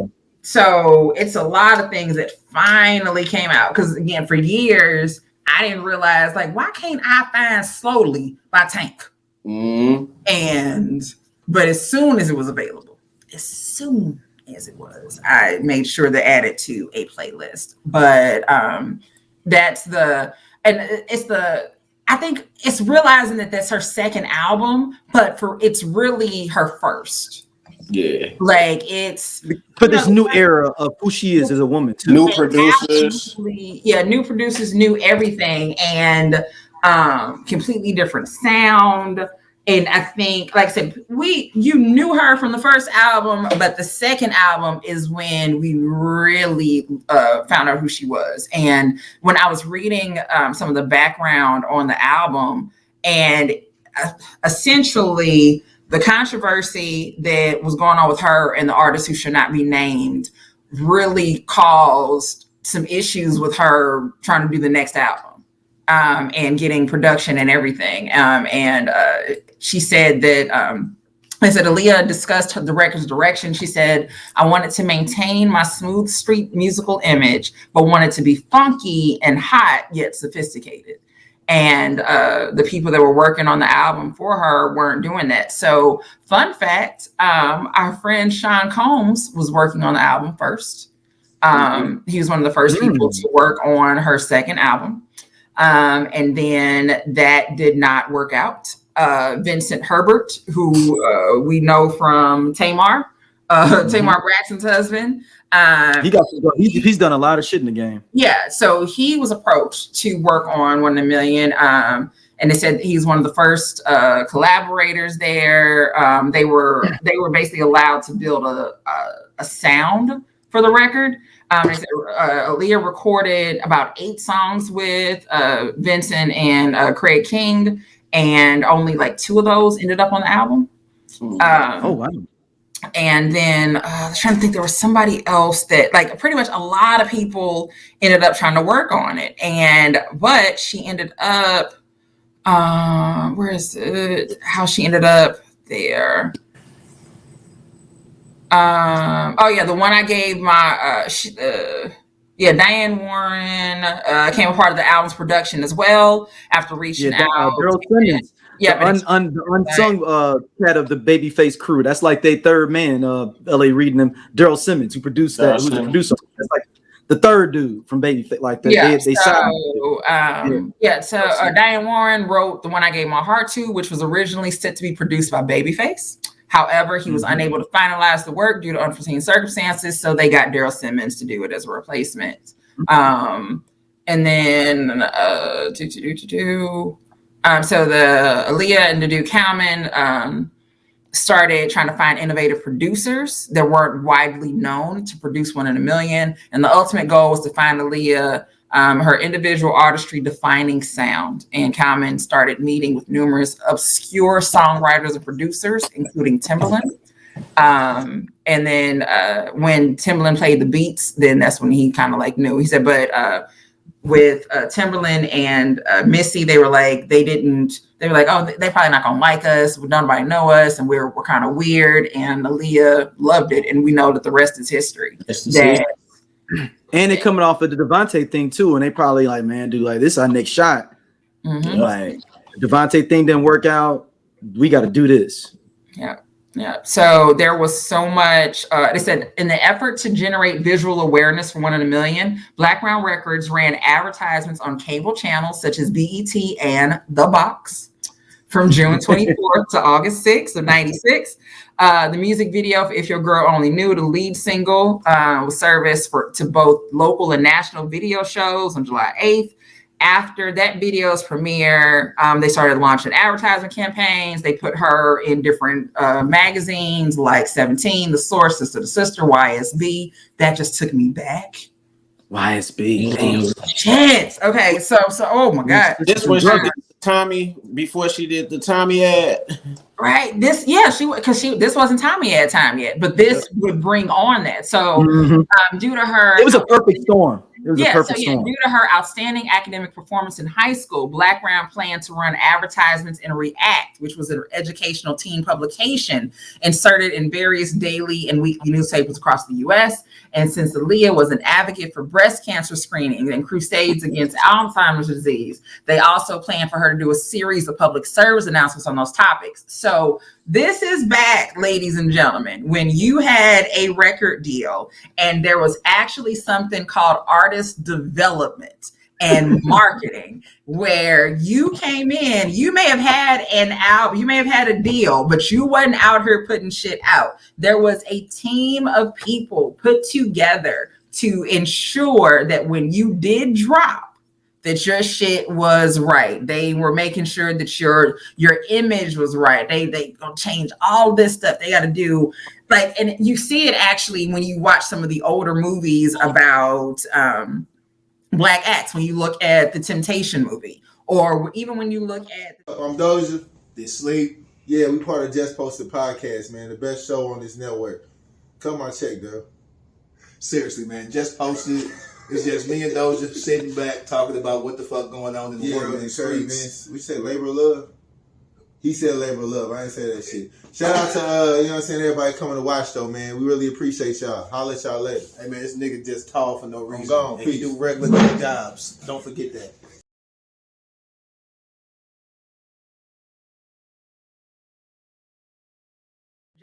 The Jackson, what's the chick, Susan DePass? Yeah, like even with the Jackson 5 movie, them sitting around and trying to figure out, like, okay, what are you gonna wear? What's this gonna be? And what's that gonna be? That's what was going on. So that marketing of places to put her is genius. Right. And then again, she's young. So it's as I mentioned before we started this, I was like, Aaliyah was like your older cousin. Right, like she was a couple of years older. If you're from St. Louis, she lived in Chicago, and yep. She come to St. Louis, whatever. Right, they come. The family would come back. She'd come back, and you'd be so excited to see her because she always wore the latest fashions. She knew the best dances, and she'd come back and teach you. She might let you play around with her makeup a little bit, playing your hair, talk to you about boys and all of that. And you'd be like, I have the best cousin ever. Like my big cousin, that's who she was. So for women, for girls, she was, like I said, she was that big cousin. Like you weren't jealous of her. You didn't, and you wanted to be like her, but in a sense of, I want to be next to her. Right. Mm-hmm. Like, I don't want to be better than her. Like, I want to be next to her. Like, I like where I'm saying, like, I like how she dressed. I want to hang out with her. I want to be best friends with her. That's going to be my homegirl. And dudes, kind of the same thing. Like, that was the girl. And if you could get her number, nigga, you just won. Mm-hmm. Right? Like, you definitely, she hella cool. Like, maybe you want to approach her. Maybe you're like, I don't know. But she was basically kind of like how they look at Rihanna now. She was like that cooler version of Rihanna, like 90s version, without the weed smoke. I agree. Without all the weed smoke. And I think there's an approachability too, because I also feel like back in a dude would approach Aaliyah before he approached Rihanna.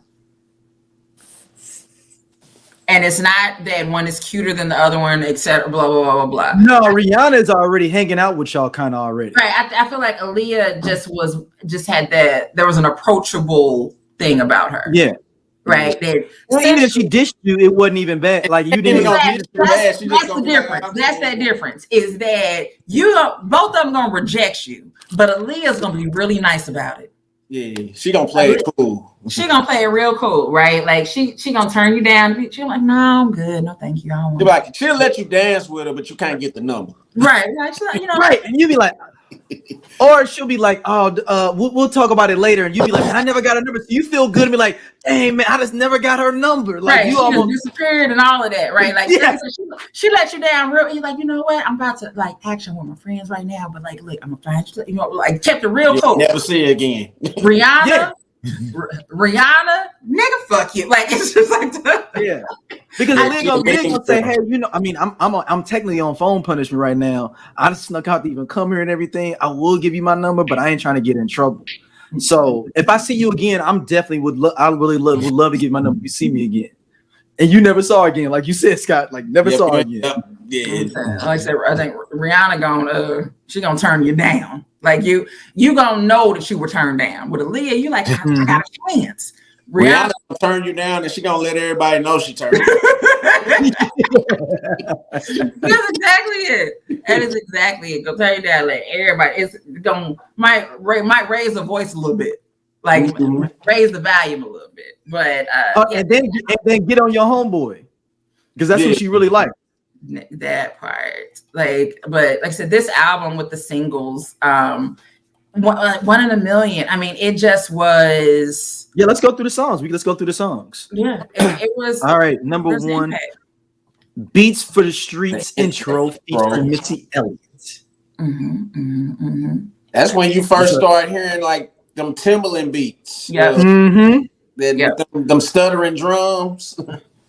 Yeah. Now the second one is Hot Like Fire, which was cool, but I love the remix. Remix, yeah, I like the remix better. That song just reminds me of high school and a talent show, and some friends of mine dancing to this, and with the camo pants and everything, and like just even like as I'm thinking about it, I just remember that just a little piece of the routine from like the video and all of that. But that's another thing. Videos are so important because sometimes you hear a song and immediately you want to dance to it. Like you're ready to do the routine from the video. And I guess they do routines now, but it's just different is what I'll say. It's just different. All right. Next track on the album, the name title track of the album, One in a Million. Which when you heard it, when I first heard that, I remember I bought this album at the Galleria. It was off the strength of another song, If Your Girl Only Knew, was the reason I bought it. And I was like, man, and I was in a store. I was at Music Land. I was right there at the front where across from the Cheesecake Factory now. That was right there at the front. And I was like sitting at the bank. I was like, man, I mean, that dude was involved with the last album. I don't know.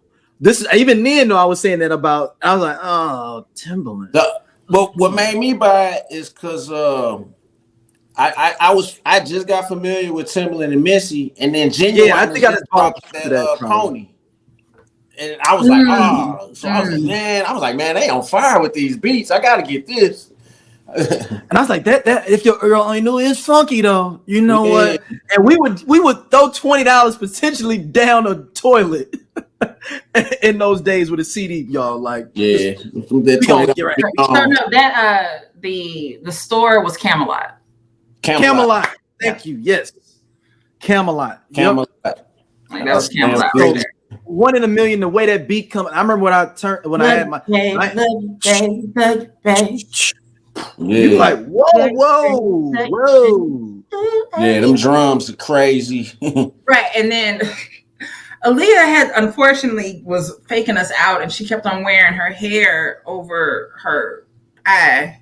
So for a long time, people thought that she was cockeyed because yes, I remember that rumor. That was the rumor. On the first album, she wore shades all the time. Right. You never saw her eye. She had shades on first, and then next album, she's covering that eye up. So it's like, okay, so this girl got a bad eye. All right, got it. And then kind of find out, no, the fuck she does, and she's perfect. She's absolutely perfect. There's nothing wrong with her whatsoever. But I definitely remember believing that she had a lazy eye. Mm-hmm. Sorry, that was standard rumor back then. Like that was standard.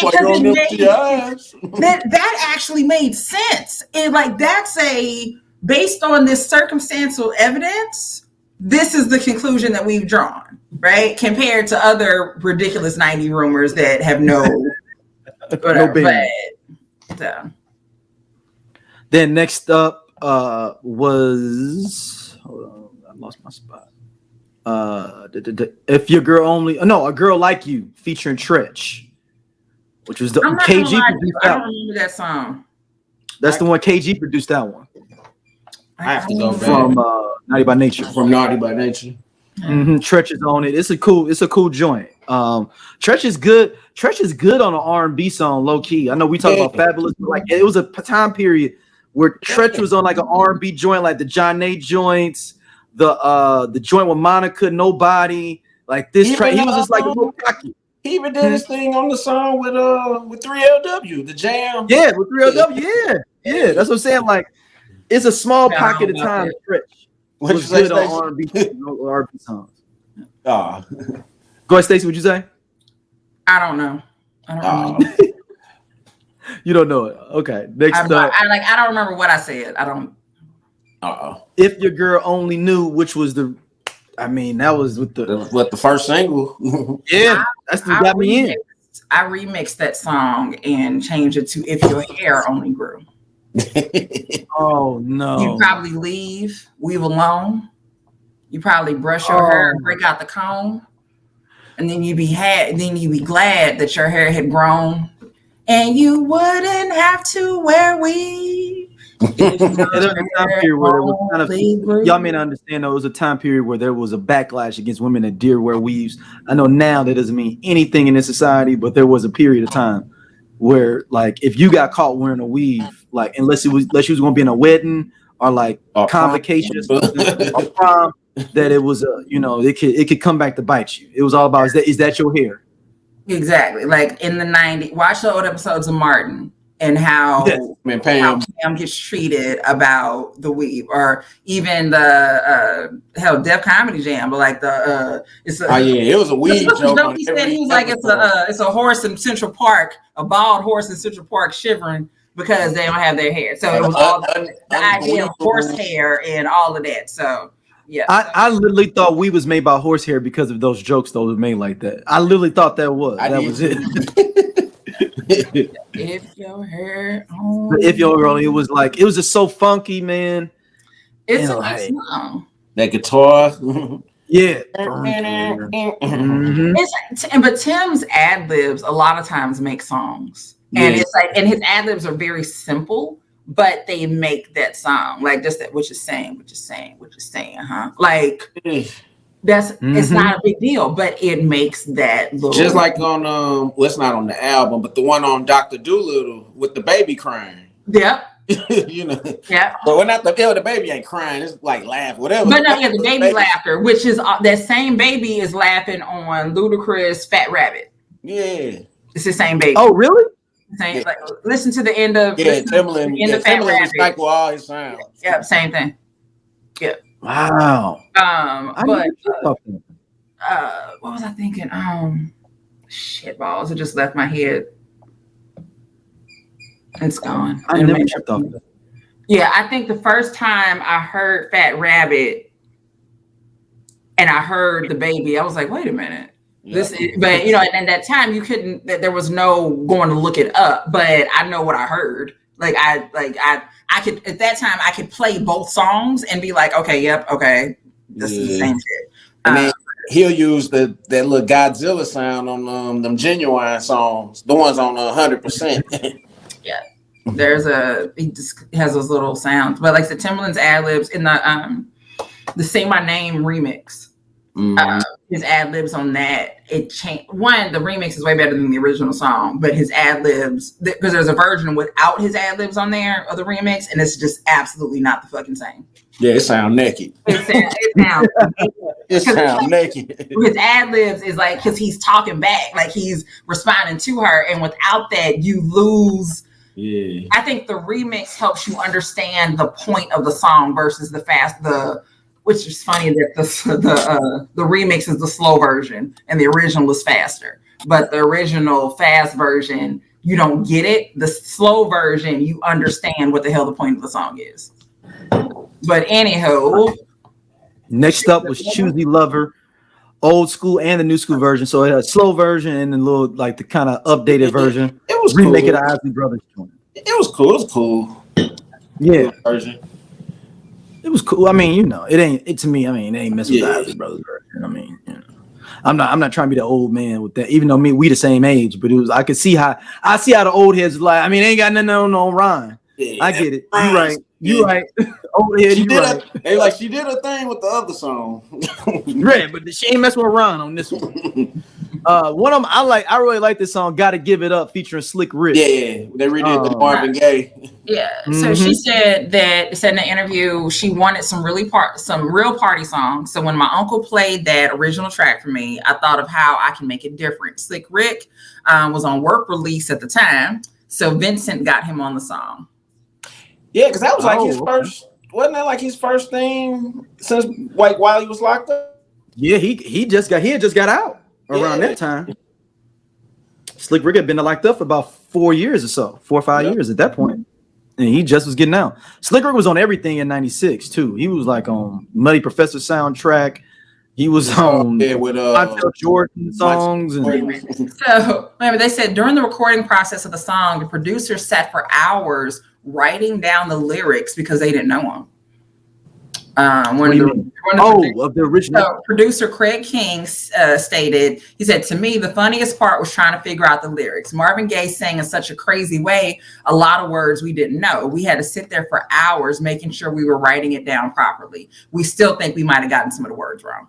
And that's funny as hell, and that's fair, because it's like there are songs where you're like, yeah, because honestly, the only thing I know from that song is I used to go to party. That's all I know. I don't know. And then the hook, Got to Give It Up. I mean, and then we just know also that Robin Thicke stole the bass line. Well, not necessarily. It's for real. Yeah, for real. Robin Thicke was the accomplice in the car for the robbery. He got to do 5. He got to do 5 in jail. But he drove the getaway car. Pharrell was the one who ran in. He ran in the store and grabbed it. Robin, unfortunately, didn't know that they were going to go rob the store. He was the getaway driver. He just thought, like, okay, he said he finna go in and get him some gum. I'm finna sit here. He's sitting here texting his friends and all that, texting his girlfriend. Here come Pharrell hopping in the car. Or drive, nigga, drive. Okay, baby, I'll call you back. And it's like in Caught Up, Scott. And you remember Caught Up with a dude, his boy was like, yeah, let's go out to the club. We're finna stop by the bank. And he robbed the bank, and that's how he ended up going to jail. Yeah. That's exactly what he probably like he pulled up, he was like, hey, you like Marvin Gaye? I'll be right back. Hey, you like Marvin Gaye? I'll be right back. Hey, through the grapevine.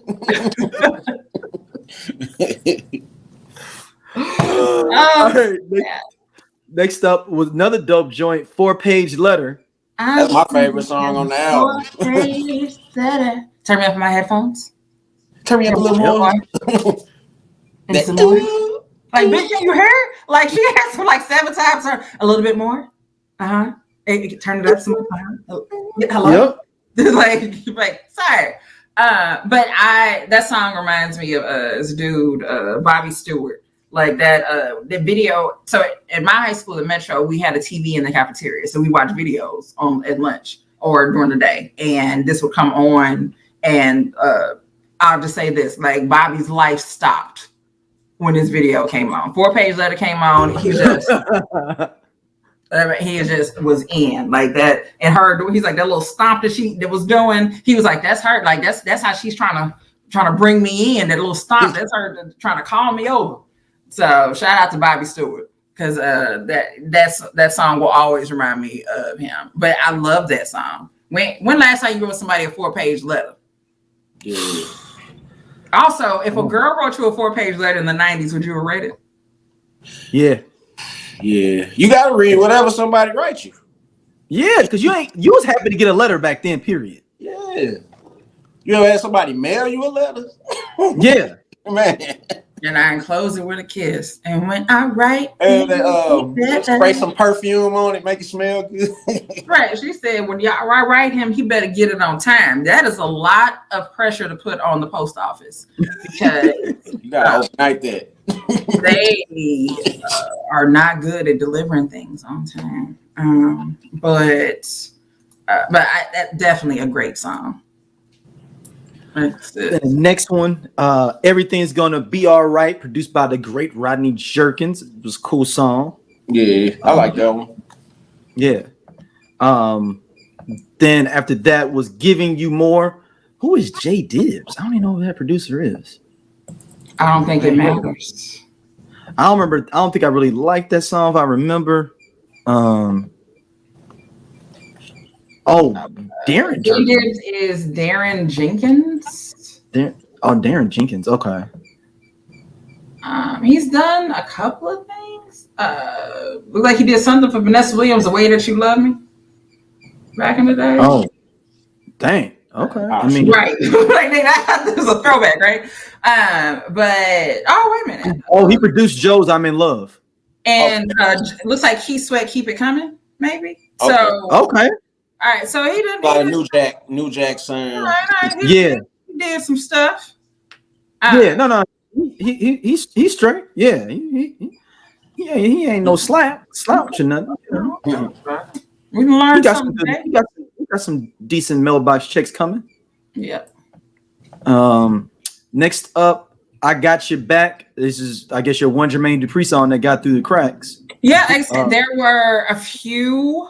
I Got Your Back was the sole track created during the sessions with Dupree to be included on One in a Million. It was written and produced by Dupree and Carl Solo within 3 to 4 days. What's funny is I wonder if Jermaine Dupri knew or not. Like, I wonder if he didn't find out that only one track made it till he actually got the CD in his hand, or did he know ahead of time?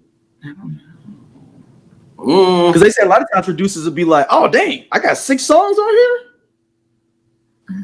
Or I don't have 6 songs on here. Like, what's going on? I worked on 12. Hey, look, all they can do is submit your work and we'll see what we use. See what comes out on the final product. Right. Like I said, they said that, like I said, Diddy, they had been working on it forever. There was a lot of 8 tracks that Vincent Herbert did and only 2 ended up there. Yeah.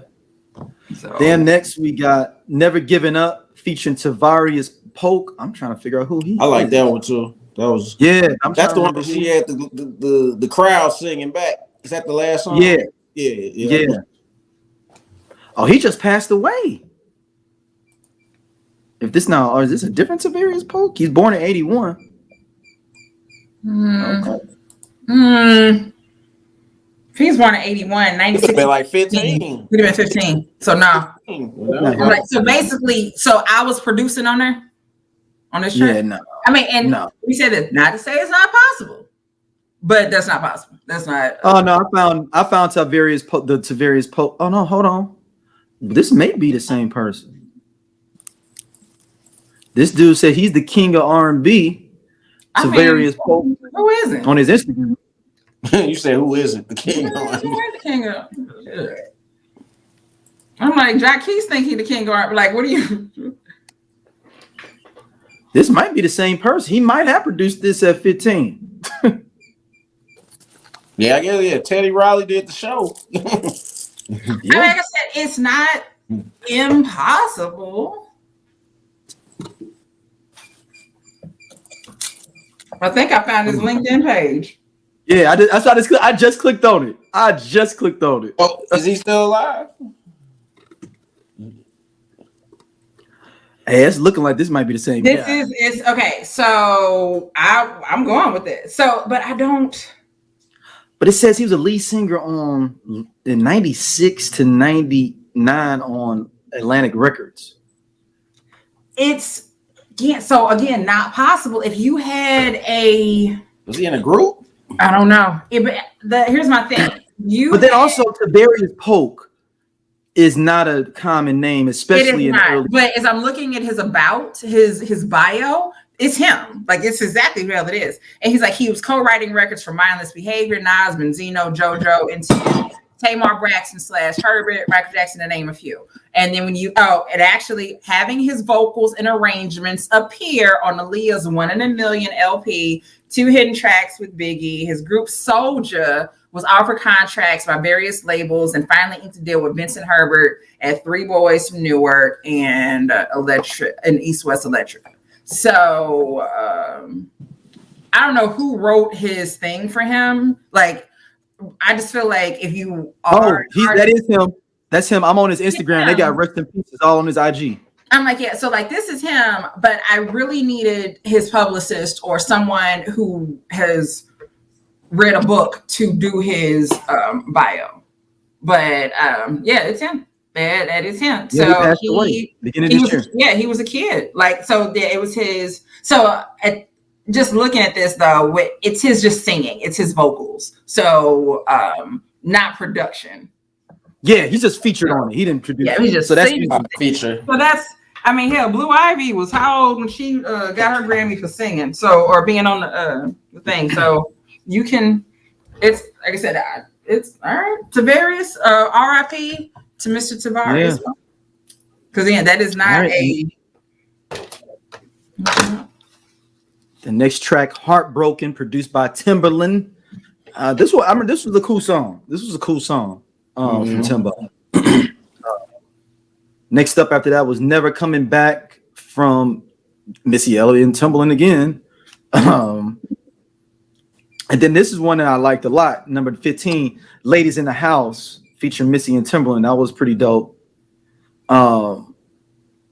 Then we talked about a little bit earlier, written by Diana Warren, "The One I Gave My Heart To," produced by Daryl Simmons as well. That one had like a big video too for it. I remember, right? I actually had the tape single, and it was the single was white, the white tape single for it. I don't remember what was on the other side of it though. Wasn't that on the soundtrack? Or I'm thinking of another slower song she had. It's not on the soundtrack, but the video would make you think it was like a Disney movie or something. I think there's 2 versions of it. I think there's an album version, and then there's a different because there's a, there'd be a video version, album version, radio edit. But I know that I've heard 2 versions of it, and the sound is a little different. But Aaliyah, she sang on this. I would say this though. I would. I don't know if I would want to have heard her sing it live. Yeah. Why do you say that? Aaliyah is a lot of things. An amazing singer was not one of them. And when Diane Warren writes a song for you, for the kiddies out there, if you don't know who Diane Warren is, go Google her. That's all I'm gonna say. Google Diane Warren, period. I love the song. The lyrics. I love Aaliyah singing it, but we all know Aaliyah was not a great singer, but a great vocalist. But the songs that were given to her, like she has songs that are catered to her voice and what she does. And that's what worked.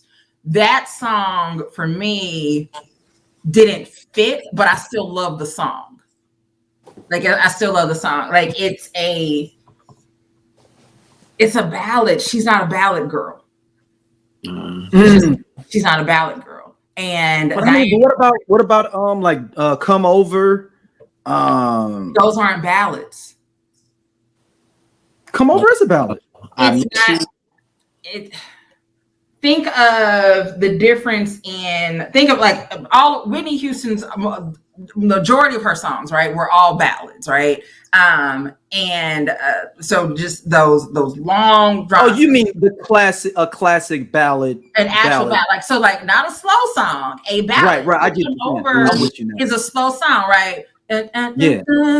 Like you don't have to have vocal ability to do Come Over at all. For the one I gave my heart to, that song, if I heard someone else sing it, like I said, I love the song. I love Aaliyah singing it. I love what she did with it. I don't think live we'd have got the same effect. And again, you performed it live a lot. It looks like a Diane Warren. The way that Diane Warren writes songs, like I said, I've seen her. I'll say that I've seen it live. I was trying not to mention that. The point is, don't listen to. Oh, you had already saw it live, so you already know how to. The Budweiser Superfest of '97. we was there. Y'all was there?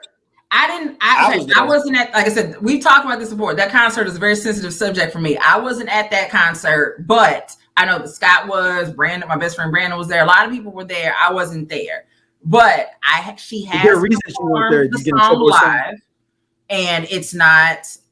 She's not a ballad singer, is what I'm going to keep saying. She's not a ballad singer. Do you think that she did multiple takes on that? Is that what you're trying to say? I'm saying that her being in a studio helped. Okay. Okay. Fair enough. Think of it like this: like any Whitney Houston song, even on American Idol, whatever song, like any talent thing. As soon as someone tells you they're about to do a Whitney Houston song, the reaction is immediately, "Oh, what you finna do?" See what you better come with it. And it's not just because it was Whitney singing it, it's because of how those songs are composed. Like they are meant to be those power ballads. So you can't tell me that you finna get out here and sing I Have Nothing and you really do sound like you have nothing. Okay. So again, like if not saying Whitney would have sang it, but if someone that had a stronger vocal, a stronger voice, a stronger voce, like Monica. Monica, I absolutely could fucking see Monica singing this. Brandy, Brandy, and what's the funny thing is, Brandy and Monica each of them could have done it, and it would have sounded different each way, but they still could have done it. Like it would have. Monica would have given the powerhouse, that louder vocal. Brandy. I need a nap. It is time for me to go now. Like, so Brandy would have, again, her voice would have worked with it as well. It wouldn't have been as. I don't want to keep using the word loud. That's not what I'm trying to say. Like there's a difference in how Brandy and Monica sing, but both of them sing very well. And it's like a part of it is, I think that again, that powerhouse vocal of it, like that being able to really just vote. I get what you're saying with Brandy, like her voice is strong, but it's soft at the same time. Yeah. Exactly. Somebody said, so it's not saying that like both of them could have absolutely done that song and it would have been two different effects, but it still would have worked. Aaliyah said Aaliyah doing it wasn't bad, but everybody can't sing a ballad. That's all I'm saying. Yeah, no, you're right. Yeah. All right. At one point, we'll have to have the debate or discussion, since we were talking about Beyonce. Would Beyonce be as big if Aaliyah didn't pass? That's a whole nother discussion for another day. Stacey, where can people hit you up at? Hey, it is, and you find me at Stacey Adams anywhere on the well, actually, you know what, on Instagram, maybe on Threads. I've been kind of playing around there. I'm not on Twitter, so like I have a Twitter account. I mean, I haven't. I'm not there. I deleted my Twitter. Yeah, so if you want to know, if you want to find me on the Instagram. That's your best bet, is to get me. Scott, where can he hit you up at? Hit me up on Instagram at Cool Ass Scott. I'm gonna try to get on this Threads. I'm on Threads, but I'm just not active. And just find me in the group. I'm posting all day, all night. Make sure you join the group. I only listen to 90s music on Facebook. It's active, super active. So you don't join in, it's gonna you're gonna get right into the different Freya stuff. So you get into a world when you join. Man. Yeah. Let us know, like, what Stacey, I'm letting you know ahead of time. I'm doing my iPod challenge tomorrow with my iPod. I can't see the screen at all.